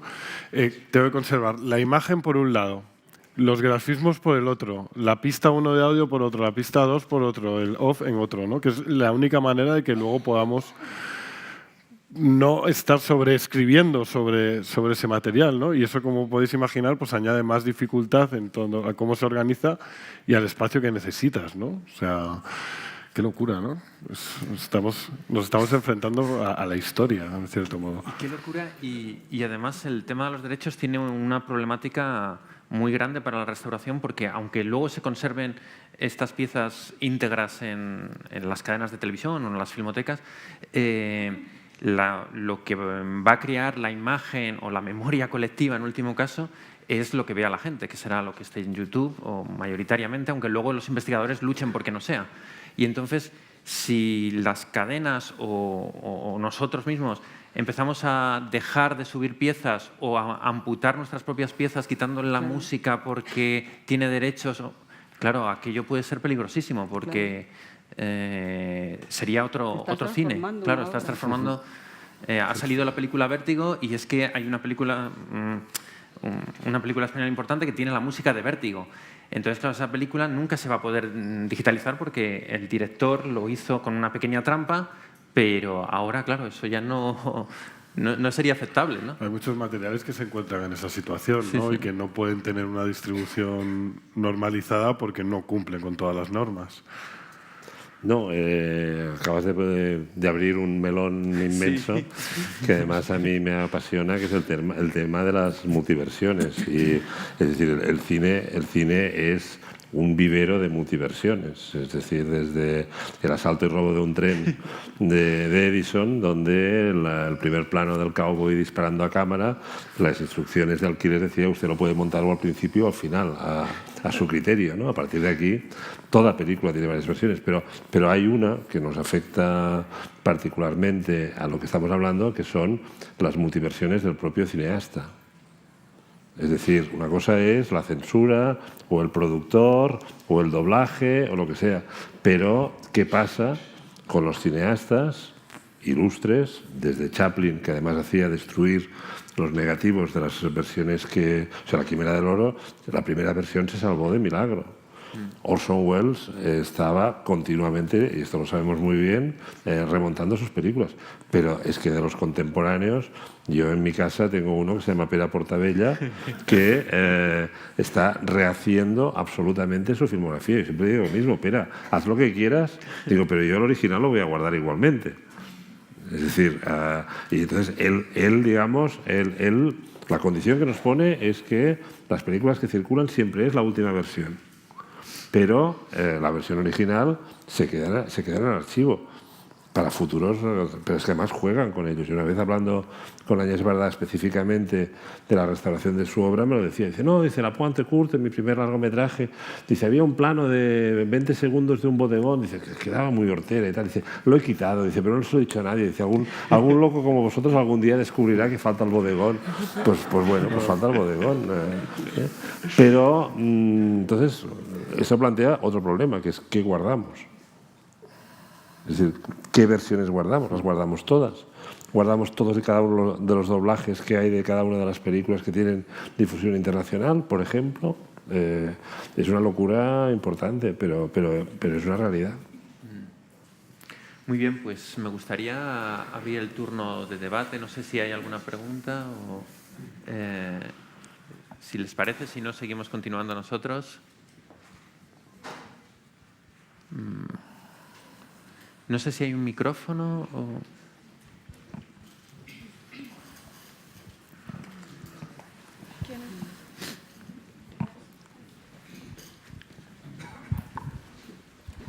Gracias. Bueno, me llamo Sonia García López y soy profesora en la Universidad Carlos III y también doy clase en la Cinescola de San Sebastián. Y bueno, me parece clave la cuestión que habéis planteado al hilo de los derechos de autor, del tema de los derechos y la gestión de derechos y todo esto. Y mi pregunta es si de la misma manera que se reclama una normativa y una responsabilidad por parte de las instituciones para regular lo que es la conservación y la preservación de los archivos audiovisuales, si no creéis que habría que también tomar la palabra como desde las instituciones de investigación, de preservación, de conservación, desde las instituciones culturales, para erigirse en interlocutores del Gobierno, del Ministerio de Cultura, del ICA, etcétera, etcétera, para intervenir en la legislación sobre derechos, porque, por ejemplo, al hilo de lo que comentaba Esteba sobre las películas huérfanas, pues creo que es interesante esa distinción entre derechos morales y derechos patrimoniales. Creo que está muy bien reconocer la autoría de las obras del director de fotografía, de los guionistas, de quien sea, pero luego, sobre todo en lo que respecta a las obras producidas con dinero público, con fondos públicos, como en el caso de Canal Sur, por ejemplo, Radio Televisión Española, pues es bastante lamentable que eso luego no revierta en una apertura del acceso de la ciudadanía a esos materiales, la ciudadanía y de los creadores y creadoras a esos materiales. Pero me parece que ese cambio en la legislación no puede venir desde arriba, sino que tiene que partir también de un diálogo de los agentes que están trabajando con esos archivos. Gracias. Muchas gracias, Sonia. Pues no sé si alguien quiere responder. Es que este es un tema muy, muy complejo y en el cual está muy bien como lo planteas, pero al llevarlo a la práctica es como si les pidieras a los bancos que intercedieran en el Ministerio de Hacienda. No sé si me explico. Es decir, volvemos a la paradoja de las filmotecas como instituciones públicas que lo que preservan es material privado. Y por lo tanto, el material privado es material privado, nos guste o no nos guste. La otra cosa es la utilización o las contrapartidas de este depósito gratuito de material privado, que es lo que nosotros intentamos aplicar en la Filmoteca de Cataluña, o esa campaña a nivel europeo de qué hacer con las obras huérfanas, ¿no? Pero, por ejemplo, hubo un gran debate en la FIAF, que fue un coñazo, con perdón, y que duró muchos años, y que se terminó en el Congreso de Barcelona de 2013 en una sesión memorable. El gran debate interno de las propias filmotecas públicas era si abrir la FIAF a filmotecas privadas o no. Y entonces ahí había dos bloques clarísimamente establecidos, que era por un lado los europeos y por otro lado el mundo anglosajón, es decir, Estados Unidos, Australia, Japón, etc. ¿Por qué? Porque detrás de las filmotecas europeas normalmente hay un Estado, hay un dinero público, hay unas inversiones de fondos europeos, etcétera, que en el momento en que esto lo abres al ámbito comercial se pierde completamente. El código ético que firmamos los miembros de la FIAF tiene una serie de cláusulas que son infirmables por parte de las filmotecas privadas.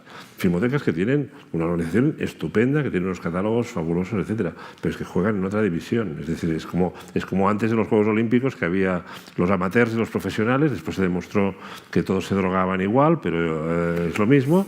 Pero había esta distinción, ¿no? Y en estos momentos esta frontera está muy clara en qué es lo público y qué es lo privado. Es decir, yo no tengo ningún problema, es decir, en el poco material propio que tenemos los derechos nosotros, no tengo ningún problema en la cesión para derechos culturales. Ahora, en el momento en que me viene un señor que dice no, es que yo quiero tus imágenes para hacer después un documental que después voy a comercializar, voy a pedir una subvención y voy a ganar dinero con él, entonces dices, bueno, yo te tengo que cobrar algo como mínimo por los derechos de uso de este material. Si no es con ánimo de lucro, no. Pero si no es con ánimo de lucro y el material no es mío, yo tampoco te lo puedo dejar. Esta es la situación real. Es decir, yo tengo una película del cineasta X o del productor Y. Tú me vienes a pedir esta película para lo que sea y yo te diré, yo te la puedo facilitar, pero antes tienes que venir con la autorización del productor. Y sin eso no hay nada, porque yo lo que no puedo es decir, el primer contrato es el contrato de depósito de este material. Y este es el que es absolutamente inviolable. Es decir, si alguien me deposita la confianza de la custodia de un material que es suyo, yo con este material no puedo hacer lo que quiera. Es decir, puedo hacer de intermediario, puedo facilitar, puedo explicarle quién es el que lo pide, puedo decirle que nosotros colaboraremos en una acción cultural, etcétera, etcétera. Pero la última decisión es el propietario. El margen de ambigüedad o de intervención está en el material que no es de un propietario privado, que es una obra huérfana o que está libre de derechos o que nosotros tenemos los derechos propios. Entonces nosotros, por ejemplo, en el caso de los documentales de la Guerra Civil, antes de que entraran en dominio público, pues teníamos este criterio, es decir, lo que es para un uso cultural, no comercial, etcétera, etcétera, anchas Castilla. Pero lo que sea para la confección de un producto que después tendrá una finalidad comercial, entonces hablemoslo en otros términos. Yo, aunque estoy de moderador, voy a contestar también. Yo, como las pocas experiencias que he tenido como cineasta, claro, lógicamente luego han pedido o me han escrito para pedirme las películas y el correo, de hecho, a Mariana, que está por aquí, del instituto, porque ponía fragmentos de una película mía, siempre les pongo el mismo mensaje y lo hago con absoluta sinceridad y cariño, ¿eh? No hay ninguna maldad. Y es que yo soy solo de esas películas, o de algunas de ellas soy solo el director y el guionista. Y parece que eso es mucho, pero es que no es nada, porque sé que por encima de mí está el dueño de esa película, que es el productor. Y sé que esto suena muy tajante y puede parecer como, pero no, es que él es el dueño. Entonces, si alguien quiere usar esas películas, yo encantado, claro. Pero al que le tiene que dar el permiso es el productor. Pero ahora me pongo al otro lado, que también soy investigador, y qué frustrante es cuando encuentras un material y no puedes hacer nada con ese material porque o el productor, por el motivo que sea, no quiere que se use, o el productor pide una cifra completamente desorbitada y que no se ajusta a ningún criterio de la realidad y es porque está o mal aconsejado o por lo que sea, o en último caso, porque es huérfana la obra. Es algo muy preocupante, bueno, muy preocupante, que hay obras huérfanas o obras en las que es casi imposible encontrar quiénes son los herederos, ¿no? Recientemente con un libro sobre una traducción de una película de Orson Welles que había hecho Antonio Buero Vallejo, realmente ese libro lo hemos publicado con una nota diciendo que no hemos encontrado todos los derechos, porque es que no había forma de encontrar a todo el mundo que tenía derechos de ese texto. Es muy complejo porque es tan infinita la lista de quiénes puede ser los que tienen los derechos de la versión doblada al español por Antonio Buero Vallejo de una película de Orson Welles, que la lista es infinita. O sea, puede aparecer cualquier persona diciendo que los derechos son suyos, ¿no? Entonces, claro, entiendo muy bien lo que plantea Sonia, que es dificilísimo saber cómo gestionar todos estos derechos y, sobre todo, en último caso, lo que más, iba a decir, me inquieta es cuando claramente son películas como de la televisión o son películas que han sido pagadas íntegramente por el Estado, ¿no? Entonces, ahí el dilema es mayor, porque dices, es que esto ya nació público y ahora no se puede usar o incluso en algunos casos no se puede consultar, ¿no? Entonces, no sé, es realmente una cuestión muy difícil, ¿no? Nosotros con este tema que comentabas de las multiversiones tuvimos un caso curioso en septiembre con vuestra Filmoteca que proyectamos aquí en Madrid Lejos de los árboles de Jacinto Esteva, que aprovecho para recomendarla porque es una película sobre España alucinante, sobre la brutalidad, ¿no?, de este país. Y nos pusimos, automáticamente nos pasa un formulario, ¿no? Lo digo por un ejemplo completo, nos pasa un formulario donde nosotros tenemos que tener esa autorización de los tenedores de los derechos, que en este caso era su hija, Daria.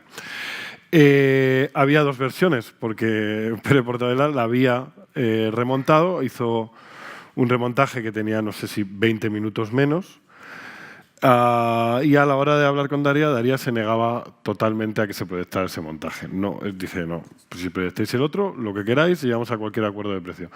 Si proyectamos el otro montaje, imposible, ¿no? A nosotros nos convenía más el otro montaje, por el tipo de público que íbamos a tener, que a lo mejor no estaba tan acostumbrado a este tipo de materiales y 20 minutos más le podían parecer un poco tal. Pero en ningún caso pudimos obtener ese permiso. Entonces se ha hecho una versión nueva, que esa versión la estrenasteis además, no sé si en 2011 o en 2013, pero luego esta versión no podemos utilizarla, ¿no? Entonces, que a veces se dan unas paradojas, realmente cada caso puede llegar a ser único, ¿no? Lo que dificulta...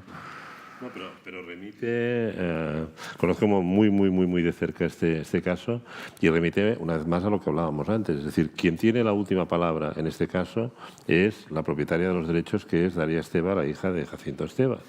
Aunque Pere Portabella fuera productor asociado al principio, que sea el padrastro de Daria y todo un follón familiar de por medio y tal, es igual. Es decir, al principio Daria aceptó la otra versión y por eso en aquel momento se pudo proyectar, y a partir de un determinado momento Daria dijo, esta versión no me gusta, no la quiero, y de hecho nosotros también publicamos la obra completa de Jacinto Esteva en DVD, y uno de los demonios que no podía aparecer por allí era la versión Portabella, es decir, no por decisión de la propietaria. En este caso ya no entra, es decir, todos los otros criterios, los criterios archivísticos, investigadores, etcétera, pasan a un término secundario porque por en medio hay una operación comercial que es o la publicación de un DVD o una proyección pública. Entonces, si tú quieres ver la versión Portabella, pues llamas a Portabella y te la enseñará encantado de la vida. Pero que circule, que se difunda y que se comercializa en nombre o con la autorización de la propietaria de los derechos es donde hay el problema. Que sería un poco el caso de lo de Vértigo. Es decir, ahí hay alguien que siempre tiene la última palabra. y también en España, en la Filmoteca, se conserva una versión de fantasía, que eso se habla poco, una versión distinta de... ¿no? Y eso no se puede exhibir nunca, no se va a poder exhibir nunca, claro. No se va... Muy bien, no sé si alguien más tiene alguna pregunta, alguna idea que haya surgido en el debate.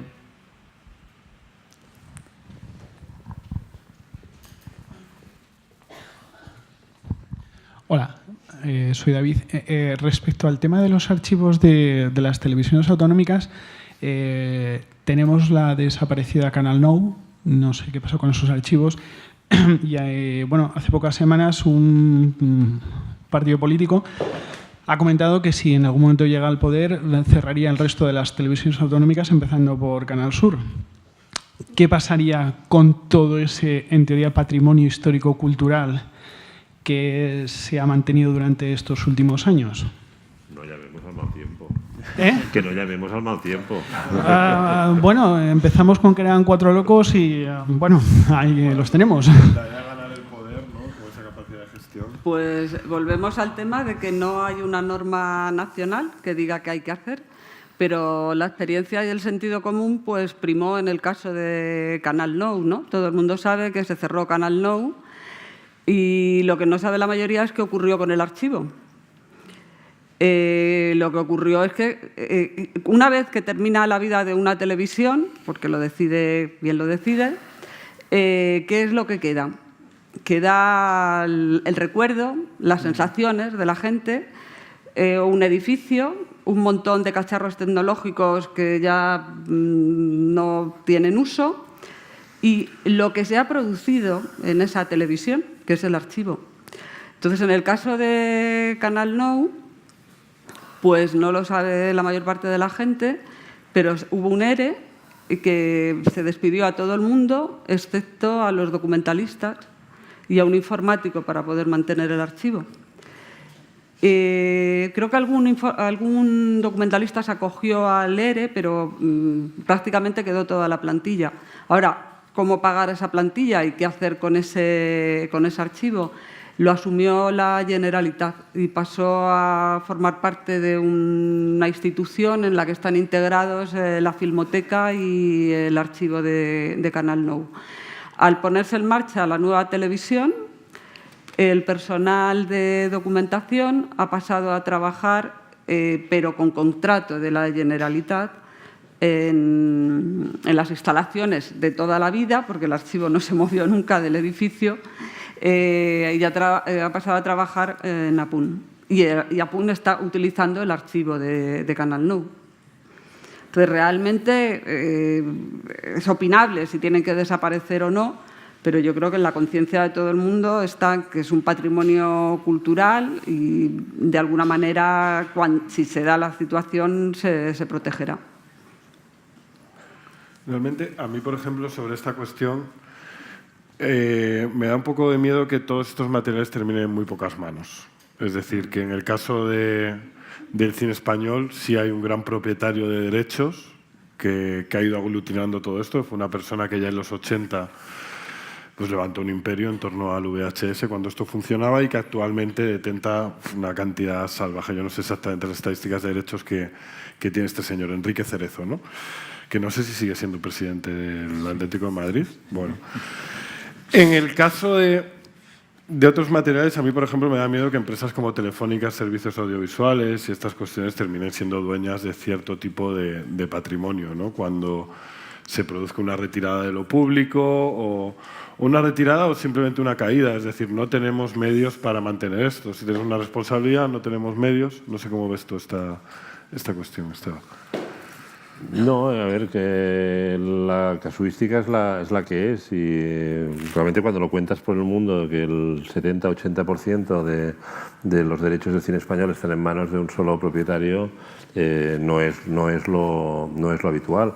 Pero dicho esto, vuelvo vuelvo al ejemplo del banco, es decir, a mí que los propietarios de las cajas fuertes sean 24 o que uno tenga 20 y quedan 4 cajitas independientes, a mí lo que me interesa después es la negociación con ellos. Y yo en ese sentido debo decir que la negociación con Enrique Cerezo y con Video Mercury siempre ha sido muy correcta en todos los términos. Es decir, una parte de estos largometrajes que nosotros hemos restaurado y que tenemos derechos culturales son suyos y ha puesto todas las facilidades del mundo. Algunas limitaciones, sobre todo de distribución dentro del territorio español, pero nuestro ciclo de restauraciones ha estado en varios países europeos y norteamericanos y no ha puesto ningún problema, sino todo lo contrario. Es decir, que bueno, son las normas de juego. Es decir, lo atípico es esta situación en que, o ese equívoco de que las filmotecas públicas somos los propietarios de los derechos, y eso, yo ahora acabo de dirigir una serie sobre la historia del cine catalán para TV3, y TV3 era el primero que venía con el concepto equivocado de decir, la filmoteca tiene la mitad del material. Tenemos el material, pero no los derechos. Y ahí se han encontrado en los problemas que implica en estos momentos producir una serie con fragmentos de películas, porque ahí hay que ir a buscar lo que tú decías antes, es decir, la última banda sonora o los últimos 10 segundos de imágenes de no sé qué. Yo recuerdo un documentalista que me contó que había hecho un documental para televisiones sobre la historia del bikini y que entonces tenía el productor y una calculadora al lado. Entonces, Úrsula Andrés, James Bond, pim, pim, pim, pim, tanto, fuera. Raquel Welch, hace 1 millón de años, pim, pim, pim, pim, fuera. Claro, dime lo que quieres y de lo que vale. Y por eso la mayoría de found footage y de documentales de archivo, quien lo produce es el propio detentor de los derechos. Los documentales de Diego Galán sobre el cine español los ha producido Enrique Cerezo, y los documentales sobre Clint Eastwood pues los produce la Warner, que es quien tiene los derechos de Clint Eastwood. Que la Metro quiera producir un documental de montaje sobre Clint Eastwood es cuando sale a unas tarifas imposibles. A mí también me han venido gente con muy buena voluntad y demás, pero claro, gente que quiere hacer una serie documental sobre la guerra civil y que su presupuesto de material de archivos son 400 euros. Digo, no vamos bien por ahí. No valen ni las copias, 400 euros. Claro, hay que saber dónde te metes, y sobre todo más en un mundo donde la circulación de imágenes es muy potente. Tiene un poder expansivo muy fuerte, hay unos intereses comerciales obvios, y lo que no se puede es tenerlo todo a la vez. Es decir, para acceder a un determinado margen de difusión hay que pagar los derechos correspondientes. Muy bien. Una última pregunta, si les parece. ¿Alguien más tiene una pregunta? Si no concluimos y... ¿Sí? ¿Les parece? Bueno, pues entonces vamos... ¿Están a tiempo de la última pregunta? Bueno, pues entonces vamos a concluir, y yo quería concluir, o tenía como idea concluir con que para iniciar esta jornada habíamos estado tratando sobre el dilema digital y la conservación de lo tecnológico y el audiovisual y el cine, pero es que me han contado una anécdota que no sé si será verdad, porque me la han contado hoy por la mañana y no la he podido comprobar, pero me ha parecido tan interesante y tan divertida que quiero cerrar con esta anécdota, que a lo mejor es completamente falsa, así que no lo sé. Pero en la historia del cine español, como en todas las historias del cine, hay películas que son realmente icónicas porque modifican, cambian, o porque su valor político es más importante que su estético a veces, y han sido claves. Y una de ellas es Raza, que su guionista fue el general Franco. Bueno, pues esta película es muy, muy, muy compleja, porque Franco en un momento cambia de ideología y se da cuenta que su propia película la tiene que censurar, porque lo que dice en su propia película es tan terrible que a sí mismo se tiene que censurar. Pero claro, esa película hay que conservarla, no la puede destruir. Y yo nunca lo había pensado, ¿dónde estuvo las latas de esa película? ¿No? ¿Dónde conservaría Franco esas latas de la película? Pues resulta, y esa es la anécdota que me han contado hoy, y con eso quiero cerrar, que estuvo en este banco. En este banco es lo que me han contado, en las salas de la cámara fuerte de este banco. No sé si es verdad, me lo acaban de contar esta mañana, pero me parece una anécdota perfecta para... Es difícil, pero... Yo lo que sabía... me parece como anécdota, me parece maravillosa, pero las dos versiones, una fue del año 42, que se llamaba Raza, y entonces después del 45, cuando el eje pierde la guerra mundial, entonces empiezan las alianzas entre Franco y Estados Unidos con el enemigo común, que eran los comunistas, y entonces hace una segunda versión que convierte una película antialiada en una película anticomunista, ¿no? Y entonces la retitula Espíritu de una raza y hace... lo que hablábamos antes, hace destruir las copias anteriores.